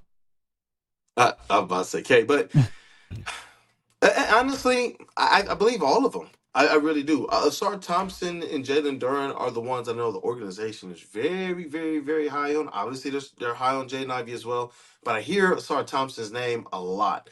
That's a player that they believe they can just figure out the shot, that he has so many other tools in his bag, and defensively, he is the guy that's going to guard the ones. He is the guy that has been guarding the other team's number one players and best wings and such. So he's a very interesting prospect who can handle the rock, but because teams know that he's not really going to be a threat to shoot, they back off of him, and it takes away his ability to get that first step and utilize his athleticism and his speed. So I do believe when you're talking about spacing, when you're talking about reduced usage, when you're talking about not having to do as much, that's an Asar Thompson that's going to benefit. Jalen Duren, he's going to play that role that he played last year. Will efficiency and maybe opportunities go up a little bit? They may. But in terms of who's going to, in my opinion, going to learn the most, benefit the most, have their usage go up and their efficiency maybe, their usage go down, but their efficiency rise, I believe that's Asar Thompson. I think Jaden Ivey, we know that he's a good player. He just needs a coach that believes in him. So I believe he's going to benefit most from the coaching when you're talking Jaden Ivey. But Asar Thompson, to me, is the guy that's going to benefit the most out of all of these new additions. Love that, Kool-Aid. We got Justin who wants has a non-basketball related question to ask, but I just want to open the door to you. Any last comments, statements, things that you've been doing outside of just watching the game? We've hit you with a lot of basketball-specific questions, but I know you've been networking out there. Anything you want to share with the audience or talk about your time? Yeah, you know, talking to a lot of different scouts, talking to, personnel within the Pistons organization, talking to other media and such, it's been really cool to see what people think, not just of the team, but of Detroit as well. There's been some media members who said, you know what, traveling to LC over the past year, on Woodward Avenue, in the thick of things in the city, they're like, yo, the downtown is beautiful. It's no longer just Greek town. So it was cool to hear Detroit continues to be a city that's making waves nationally. We already know what they did with the NFL draft and other things like the March Madness. I was here, Sweet 16 and Elite 8. So it was really awesome to wear this Detroit hat, kind of represent it on some level, but to hear that everybody had a good remarks about it. And then just from a basketball standpoint, like I said, there's a lot of people that are actually bullish on the Pistons within the NBA world. And that was comforting to hear because I know a lot of us, we believe that these are the right moves to make. but all of us are being cautious, especially me. I was one of those trust and Troy guys. But it just kind of talking to people and just getting a feel for what they think of this basketball room now within the Pistons organization. It was really, really, really good to hear. There's a lot of confidence about it. Justin. Kool-Aid. Take us home, baby. First of all, that dude, I commend you so much for all that you're doing for the network, how committed you are to getting all this content at Summer League. You're the only Detroit media, I believe, that is still there, so you deserve all the praise for that. But I saw it in chat, and it made me curious. What are the good food or activities that you have done in Vegas that interest me because I'm a foodie? Yeah. Hey, you know what? Shout out to Ryan's reaction. Took your advice, man, and it took the family out, and I had some fun. Like I told you guys yesterday, Queen Kool-Aid is here, Baby Kool-Aid is here, and we went out to the forums at Caesar's Palace, man. It's like you talk about Somerset on steroids times 10. It's an amazing place. It was my first time being there. We walked around. We went to Bobby's Burgers. So Bobby Flay got a burger joint there. And it's fire, man. Absolutely I bet fire. that's amazing. So if you get down here, you definitely got to check that out. But we found this little spot, man. Like my wife, she's a connoisseur for beef ribs. And hold on, Barry, what's the name of that spot? I gotta set them out because it was some Hawaiian barbecue spot, and it was like the best beef ribs, man. It was excellent, excellent, excellent. My system is wondering, why are you putting beef ribs in your system at 1 or 2 a.m. in the morning Detroit time? But it was perfect, man. Let me think. Another spot that we liked. Was there anything else? No, those. Yeah, those were the two fire ones. Like we got some Mediterranean. We drove around. There was a couple of Italian restaurants we wanted to hit, but we were like, you know what? We're gonna save them for next time. But we went to the forum shops and we also walked around the outdoor area. It's called the Links, I believe. It was pretty cool, man. Cool vibe. The heat is crazy, but they got all these misters that are going out, and it felt like it dropped the temperature at least 20, 30 degrees. Just kind of walking around, people watching, getting snacks, shopping, going into different stores, sightseeing, seeing a whole bunch of people decked out in Michigan gear, seeing a bunch of people wearing this hat as well. So it's just a good vibe, man, just walking around. And then we went through a couple of the different casinos on the Strip as well, just walking through, being nosy. But it was cool. Hey, glad to hear you're having fun, man. And you got some of that in while you were out in Las Vegas. Thank you so much for joining us again. And we can't wait to see you tomorrow live on Wake Up Woodward, back on the desk. Hey. Got a lot to talk about. Hey, I appreciate you guys as always. You guys know, man, I love the Woo Crew. Love the chat family. You guys, satisfy that like button. Hey. Satisfied. They're doing great work. Let's rock. Hey. But I appreciate you guys as always. The support you guys give, it goes a long way, and it's cool to work for a network that supports us the way that we try to support each other, man. You guys do great work. I'm just trying to keep up. Seriously. Absolutely. Thank you again, and we will see you tomorrow, Mr. Kool-Aid. See you tomorrow, Kool-Aid. Love y'all, man. Appreciate you guys. Thank you. Hey, but if you're going anywhere or you're doing anything or just existing and living, you need insurance. Where do you go to get that? You got to go to Swiss. You have to go to Swiss because now more than ever, it is so critical for you to have your insurance reviewed, and Swiss Insurance will make sure that your carrier is not slipping in extra fees. So call Mark at Swiss Insurance today. That's 313-530-1698 or head to SwissINS.com. Stop searching for a vehicle and start finding one. Les Stanford Chevrolet Cadillac makes it easy. We harness the power of multiple dealerships and own the biggest selection of GM brands in the area to get you the car you need. With the Les Stanford Group, you'll have access to 4 different dealerships, providing you with more makes, more models, and more choices. We're connected to more than 1,000 vehicles, and with so many high-quality CPO vehicles available, you'll find new car quality at pre-owned prices. You can start and end your search at lesstanford.com today.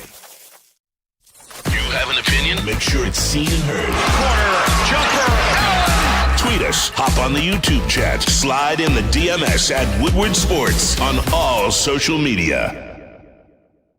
At Planet Fitness, you can get everything you need for just $1 down. Try out Planet Fitness and dang, they got lots of equipment. Not me getting a Planet Fitness membership just for the 24-hour perk.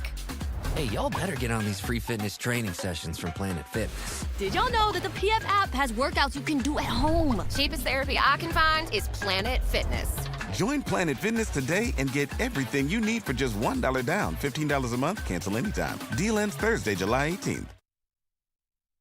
Did somebody say merge? Merge. Look, do yourself a favor. Head over to WoodwardSports.com. Click on that shop tab. We are dropping new designs every single week. But let me tell you about the ones we got up on screen right now. Hashtag Boodum Kids. Boodum Kids. Out right now that you need to go get a couple of them so you can actually wear at the open training camps that the Lions have coming up. We also got the Stoke Not Scared. I'm sure they would appreciate that as well, too. And you can't forget about those Woodward Tigers as well, too. All-Star weekend, well, All-Star game was just this week or yesterday as well too. You know you gotta support Scooble and Green out there, so why not do it with Woodward Sports gear as well too? Go to WoodwardSports.com, click on that shop tab, but you can't forget about Mark White now, can you, Flannel? Oh, of course not. Dreaming of a new home but feeling the financial pinch? Mark White & Associates, your trusted real estate experts, are here to help. Mark White and his team will pay up to $5,000 of your closing costs. That's right, I said $5,000. Call Mark White and Associates today at 248-290-8242 or visit them at markwhitesells.com. Again, call Mark White today at 248-290-8242 to make your dreams come true. Welcome back to Wake Up Woodward live on the Woodward Sports Network. Yes. Today on the desk it is myself, Flannel Sam, and Matt Broder to my left. Kool-Aid is in Vegas covering the Detroit Pistons in the NBA Summer League. Can I just show you guys this picture that Kool-Aid sent as well too? That, please do. Flannel, you might appreciate, or you might hate. I don't know. Who's that guy over there? Oh God. I've got nightmares. I can't see. Who is it? It's Juwan. God. That man almost like single-handedly destroyed my love for Michigan basketball. I agree. I'm right there with you, Flannel. And the worst thing is, and I'll just go a couple seconds on this, is that obviously I revere the Fab Five. I wasn't really alive during it. I was just a baby. But even Juwan's exploits in the Fab Five, I almost wanted to have them erased because of the terroristic job he did as Michigan's basketball's head coach. But shout out to him in his further endeavors, just to never set foot in the city of Ann Arbor again. But moving on. But I digress. John Beeline's the GOAT. Okay. Yes. Hey, speaking of people who actually should be in the 3-1-3 for a while, but there may be circumstances where they are not. Tarek Skubal. Yeah. We all know the season that he's had. He's right now the favorite to win the AL Cy Young. You saw him pitch in the All-Star game yesterday, pitched a 1-2-3 inning. You saw him buffed up on the All-Star game red carpet with his wife and child. But the Tigers, unfortunately, despite their hot streak to end the first half, are still 7 games out of a wild card spot and are 3 games under 500. So the question that is something that I think is going to be pondered, at least for a little bit, is should the Tigers trade Tarek Skubal if they can get a haul? And Matt Broder actually has an example of the Broder haul that potentially the Tigers could get if they make a trade with the Baltimore Orioles. Yes, and this is based off the recent rumors. Tom Verducci reported that there are confirmed sources within the Dodgers and the Orioles organizations that they're preparing a haul of prospects, packages to offer the Tigers for Tarek Skubal to make a World Series run, respectively. So, while I was trying to stay away from this topic for a day or to give it a little minute, I think it's worth bringing up what a bidding war might do, especially to these two teams. The key to this all is that it would be a bidding war. So if you're Scott Harris, and my one example, we might get to more, but my one example here is where I think Scott Harris should start listening. Like, I don't know if he should consider much less than this if you're going to get a haul. I want to start with the Orioles, because if you're going to trade Tarek Skubal, Cy Young contender, 2.5 more years of team control. There's another team, the Dodgers, out there trying to get him too. There's also the Boston Red Sox, who are hot. They finished almost as hot as the Tigers. They were 7-3 in their last 10 games and may make a push to Baltimore for first place in their division. And whether they want Skubal for that reason and to make a run, or to just keep Skubal away from Baltimore for the foreseeable future, because you would think Baltimore would probably sign Skubal long-term, not retain Corbin Burns. All of this combined is leading me, Scott Harris, this is what you need to ask for to start. And maybe not even, it might not even be enough. This is what you need to start with if you're on the phone with Mike Elias of the Orioles. JB, could you throw this up? Let me know what you guys think of this. Yeah. You need to ask him for their number 1, 2, 3, and 7 prospects in their organization. You got Jackson Holiday. This dude's going to be a superstar. This is the one they might not want to get rid of.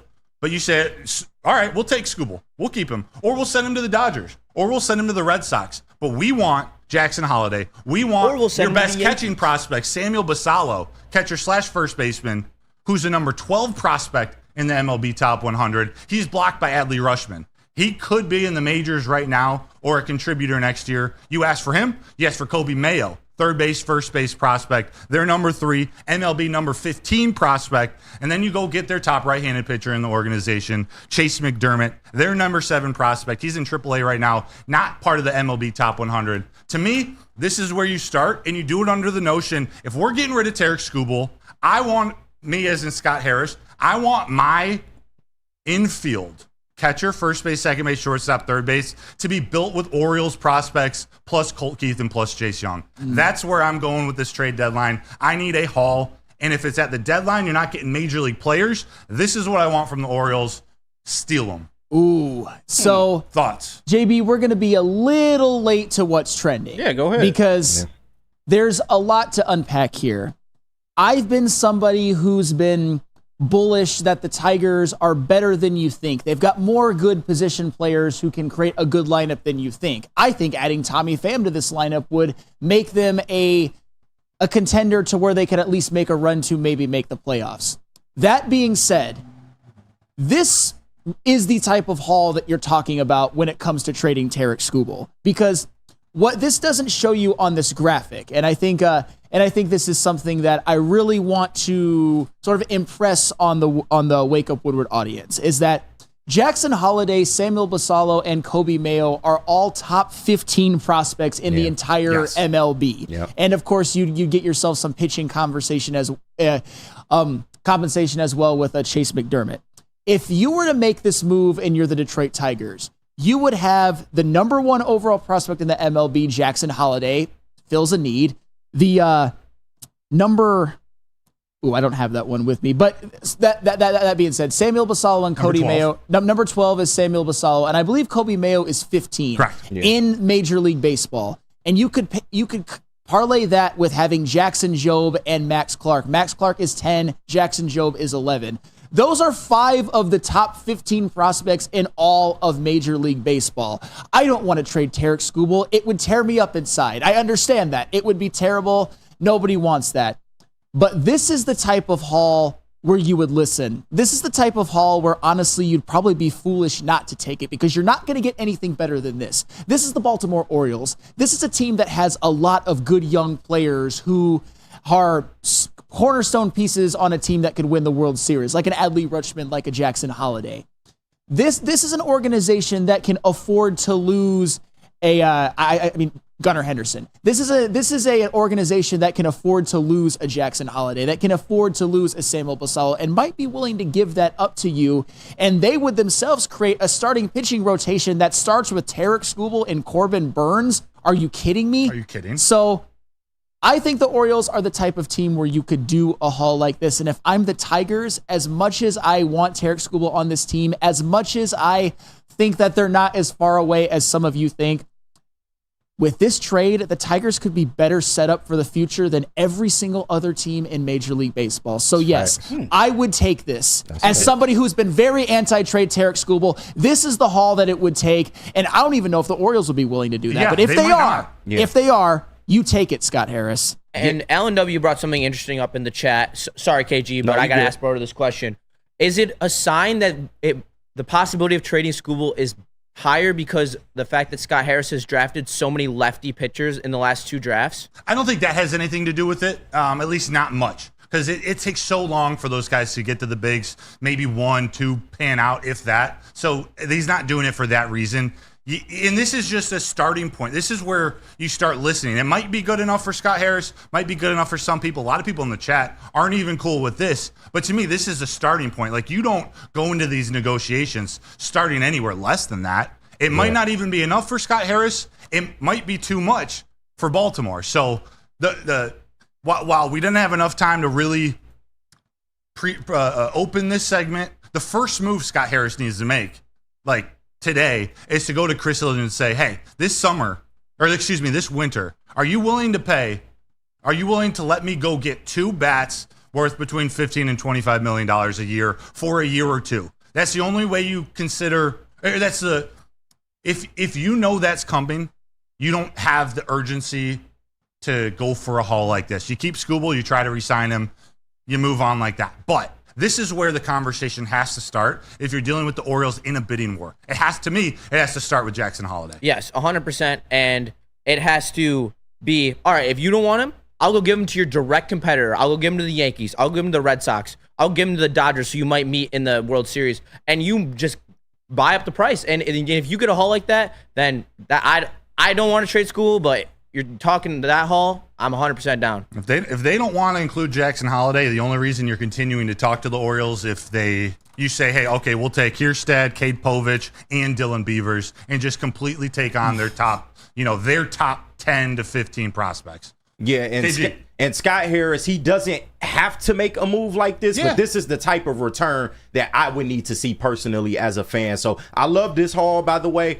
Is there any way, like maybe instead of Chase McDermott at the end, is there any way we can maybe tie in a current major leaguer right now? No. I know it's nobody that'll necessarily help the Tigers like exponentially, but is there anything that they could add? No, major leaguer. The Orioles or any contending team, they don't want to give up any major league bat that they're going to need to chase a World Series. Like, they want their bats, their major leaguers, to go chase the World Series. That's why you ask for the moon during the season. You try to take over their farm system, make it the Tigers' farm system mid-season. In the offseason, at the winter meetings, then we start talking about major league bats.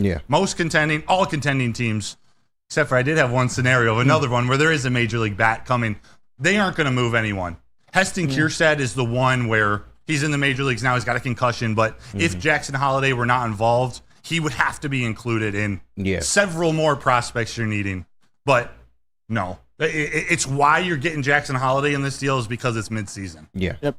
And you're kind of in a no-lose scenario for the Detroit Tigers. If you're able to pull off this trade, if the Orioles are willing to give this to you, then you have the best farm system in baseball. Yeah. You've got 5 of the top 15 plus Jace Young and Kevin McGonigal, who are also top 100. And if, you ask for this and they tell you to piss off, you have Tarek Skubal as your ace. Yeah. And you have other options of trade partners you can go to. Although I'll just say this, none of them have as much of a package to give that the Orioles do. So it's kind of take this trade or keep Tarek Skubal. I like both of my options if I'm talking about the present and the future of the Detroit Tigers. But do you know where there are no bad options when it comes to the present or future or past? Soroki's. Soroki's Crispy Chicken and Pizza is taking over Michigan. Known for their quality hand-battered and hand-breaded chicken tenders, sandwiches, and New York-style pizza. Locations are popping up all over Metro Detroit, doubling the number of restaurants this year. Soroki's just had their grand opening in Madison Heights. Be sure to stop in and try it at a mega station near you or go to Sorokis.com. So just to get the heated steering wheel, I also had the spring for the bigger rims. Yeah, that's how they get you. Those upgrades will cost you an arm and a leg every time. Hey, new car crew, how'd it go this weekend? I got a great deal on mine. How? I went to Randy Wise, not those other guys. They got me in a great new ride, and they didn't break my budget. Hey, could you pass me the sugar? How? Never mind. He made the wise choice. Yep. Make the wise choice at RandyWiseBuickGMC.com. Thank you to all the fans for making Woodward Sports your #1 online destination for Detroit sports. We promise not to drop the ball.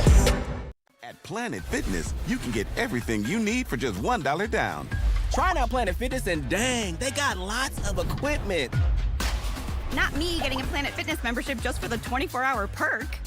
Hey, y'all better get on these free fitness training sessions from Planet Fitness. Did y'all know that the PF app has workouts you can do at home? Cheapest therapy I can find is Planet Fitness. Join Planet Fitness today and get everything you need for just $1 down. $15 a month, cancel anytime. Deal ends Thursday, July 18th.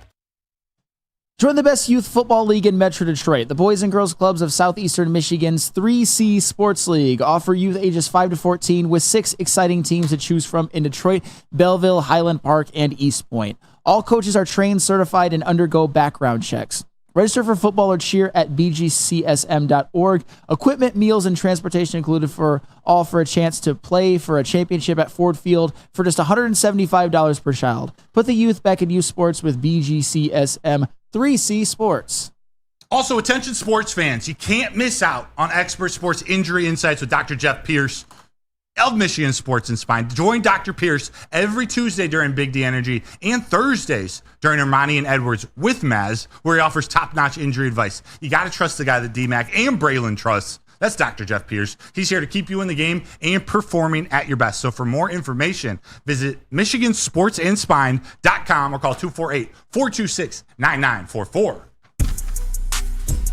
Welcome back to Wake Up Woodward live on the Woodward Sports Network. I am Flannel Sam. We got Matt Broder to my left. Detroit Kool-Aid is in Vegas covering the Detroit Pistons for the NBA Summer League. But without any further ado, give me that, JB. Hit it! And now it's time for the most electrifying segment on the internet. Bum, bum, bum. It's What's Trending with JB. Live on Wake Up Woodward. Ladies and gentlemen, JB Bicker Smooth. I like that. What's going on, fellas? How you doing? Nothing much. What up, though? KG, I got a question for you. What's up? It's time to get the tables. Get the tables. Oh, shit. The dive off the rip was a horrible attempt, by the way. Like, even if he didn't move, it was going to be bad regardless. Like, that's horrible. You got to make a better jump than that. God damn, that looked like it hurt. Flannel, you okay? What do you think about this, man? That hurts. You're doing WWE stunts in your backyard. Yeah, backyard wrestling. This is a do not try this at home sort of thing. Unless you're DMAC, then you can do Well, stuff. but they are not DMAC. They are not Darren McCarty. They are not professionals. And Jesus, this guy probably out for season at this point. Oh yeah, definitely. Oh my goodness, broken vertebrae right there. Well, Jesus. I hope that was fun. I hope that was worth it. That's all I'll say to that. Yeah, I truly hope it was worth it. But my God, Broder. Yes. Let's just say, I know it for sure, but the person who's running the video board is definitely fired from this job. New player from somewhere. Wait, what's it? Where? I gotta see this on my computer. Yeah, here. Idaho. Will someone? Switterveer? Hold on. Can you read it? Yeah. Here, so I'll read it for you. So the video board says new player from somewhere. Idaho Falls didn't give me their roster until 5 p.m. Oh, I dig it. Right. I like when social media teams, the video graphic board teams, I like when they get a little creative, throw a little shade. It's better than what Michigan State puts up on their board. Ooh. Let's not talk about that. Yeah. Yeah, let's not bring that up. But you guys ever had a birthday on a budget? Oh yeah. Not like this family. It's my birthdays nowadays. In the middle of Kroger. In the middle of Kroger. All right, get back. Oh man, that's hilarious. Why y'all doing that to this girl? This is the internet age, man. She is going to get clowned for this video. Birthday. All right, let's go. Let's leave. Man. And not even a second on the let's go. Like, it is immediately after. I'll tell you what, it's hard out here sometimes. Yeah, man. But, like, you know what? Things happen. Because I was going to say that at some point, you've got to just make absolutely sure that your child has a great birthday. But sometimes you just can't do it. But, like, having the cake right there and being like, oh, no, you can't have any of it. I'm just going to put it back, and the flowers as well. That's just, I don't know. Make some dinner at home. I don't anything but this. Anything but that. And finally, I'll end it on this. Shout out to Dante151 for this video. I definitely know he's into some extreme sports. Now, I wouldn't try this, but I'd probably go and watch it. This is UFC with Knights? Yeah. Holy shit. That's kind of awesome. I don't know. I think I like jousting better, but this ain't bad though. How are you knocking somebody out in this type of fight? Blunt force trauma. This is just dangerous. They throwing kicks and shit. Oh my God. like this is white people that came up with another banger, man. Oh my God, KG. This is definitely. I'm just saying you ain't see your brothers doing this, but I doubt there's a brother in any of these helmets. That punch with the shield though was crazy. Yeah, I don't know where this is, but I definitely go and watch it. I'm not participating in a match like that. Does anybody win? I have no idea. That's pretty much the audience. That is certainly interesting. If nothing else, you got anything more, JB Smooth? Nah, that's it for what's trending. Let's hop into some mailbag. Thank you so much, then.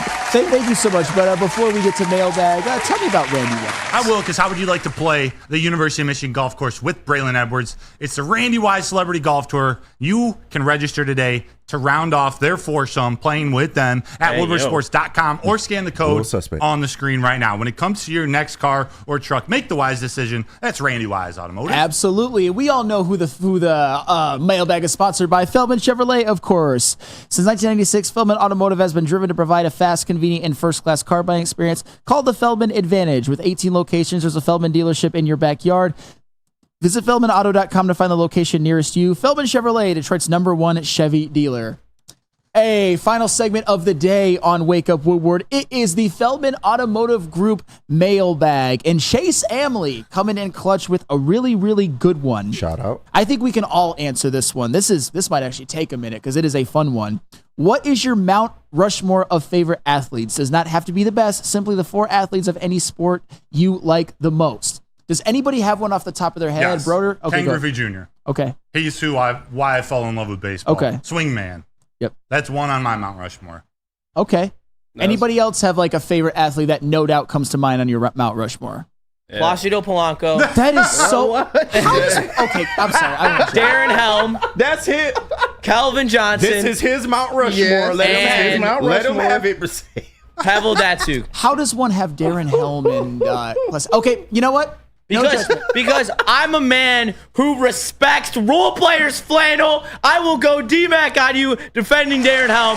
That dude has done more for those Cub runs than he will ever be known for or understood for. And I will stand on it. Same with Placido Polanco. Talk your shit, Justin. Hey, fine. I mean, pop your shit, Justin. That's all right. Well, we all know where your loyalties lie with role players. But I'll give you mine, and everybody's gonna roll their eyes to the back of their head. But I don't give a damn. Mahomes. It's LeBron James and Patrick Mahomes. Spacebar, spacebar, spacebar, spacebar, spacebar, spacebar. Aiden Hutchinson, Roger Federer. No, but I didn't expect that last one. Yeah, right? LeBron and Mahomes, though, are... I mean, I'm the biggest slappy for both of them, but why not be? Yeah. You could be a slappy about those guys. In my opinion, they're the GOATs at both sports. Mahomes will be, and LeBron already is. I'm surprised you had Aiden on your Rushmore. Like, Roger Federer, he's a dog. I mean, Aiden, he ain't there yet. Like, I love Aiden, but he ain't there yet. I know, right? Just be okay with Placido Polanco, and then I pick Aiden, and it's like, oh my God! I'm just kidding. Go ahead. No, I think more of the travesty is the LeBron and the Mahomes. I love Patrick Mahomes. I even have a jersey, but he ain't touching my Mount Rushmore. Those are for Detroit. This was a favorite player Mount Rushmore, not a best player Mount Rushmore. Aiden's got the Michigan and the Detroit connection. That's one. Yeah. Okay. So they all have to be Detroit players. Why are we arguing what everyone has on their Mount Rushmore? This is opinion based. I'm just and that's a lot him. of stone you need to carve with Placido Polanco's big ass head. It's huge. KG, I cannot speak on that because I Let me agree. finish mine real quick, and then I'll go to KG. Yeah. I got Ken Griffey Jr., I have Charles Woodson, I have Steve Yzerman, and I have, what sport am I missing? Baseball, hockey, football, basketball, Isaiah Thomas. All right. Fair enough. All right. This is tough. Jordan, football. We'll go Brady in football. Jordan, Brady, Pavel Datsyuk, and Barry Bonds in baseball. I don't care how y'all feel about the juice. Dude, he was one of the best players. He is one of the best players of all time. Put that man in the hall. Go ahead, JB. That's fair. I don't mind that. Give me Jordan, basketball. Got to throw some wrestling in there. So put The Rock up there as well for me. Shout out. Football. I want to say Calvin, but this is mine. So give me Barry. I know I'm going to get a lot of hate from that, especially from Stick. I don't think he would like that one as well, too. And baseball, I put Miggy up there. Miggy. Fair enough. Front runner Flannel. Hey, But you know what? It's funny how when KG picks Jordan and Brady, everyone's just like, I pick LeBron and Mahomes. Everyone loses their minds. Don't be a hater. Derangement syndrome, flannel derangement syndrome in the house. You've outed yourselves. But anywho, some other people. Before the show's over, JB, could you put a poll up to see whose flannel they like better out of us four? Probably Broder's at this point, but I don't blame people for that one. We got a couple Mount Rushmores in the chat right now. This is an interesting one from Chase Amley since you asked the question. Randy Johnson, Steve Yzerman, Dale Earnhardt Sr., and De'Aaron Fox. I mean, De'Aaron that's Fox. fine. That's random, but all right. He told me that yesterday, and I was like, De'Aaron Fox? Like, he's a all stud, right. but it's just kind of random. Yeah. I'm not bad. Freddie Felt 313, Jordan, Bo Jackson, Stevie Y, and Griffey. We got here on Mark M, Barry, Datsuk, Big Ben, and Jared Goff. We've got shout out Jared Goff. Hey, I like Eric. that, man. Hey, Eric Allen, Ty Cobb, Pavel Datsuk, Chris Osgood, and Mary Sanders. On field. This is on field. Let's hope it's on field. Production. Ty Cobb. That's all right.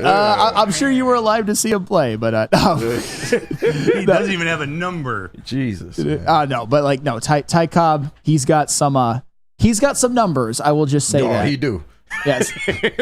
Flannel and that Jerry Seinfeld voice. I will say that is exactly what I'm trying to do. So I'm glad that I am so glad that you. We got Dakota Mullet, Calvin Griffey, prime of Derrick Rose, and Diego Maradona. Hey. That is interesting. All I know is I'm seeing a lot of players from other sports and a lot of goats on other sports and people getting absolutely no flack. I mentioned LeBron and people want to crucify me, but that's all well and good. That is all well and good. I am used to it and FDS, I can take flannel it. derangement syndrome. I appreciate that because that is a thing, fellas. That is a thing, whether you like it or not. People say the exact same things as me. Nothing. I say it. People lose their minds. But you know what? Heavy is the hand that wears the crown. But anywho, that was Wake Up Woodward.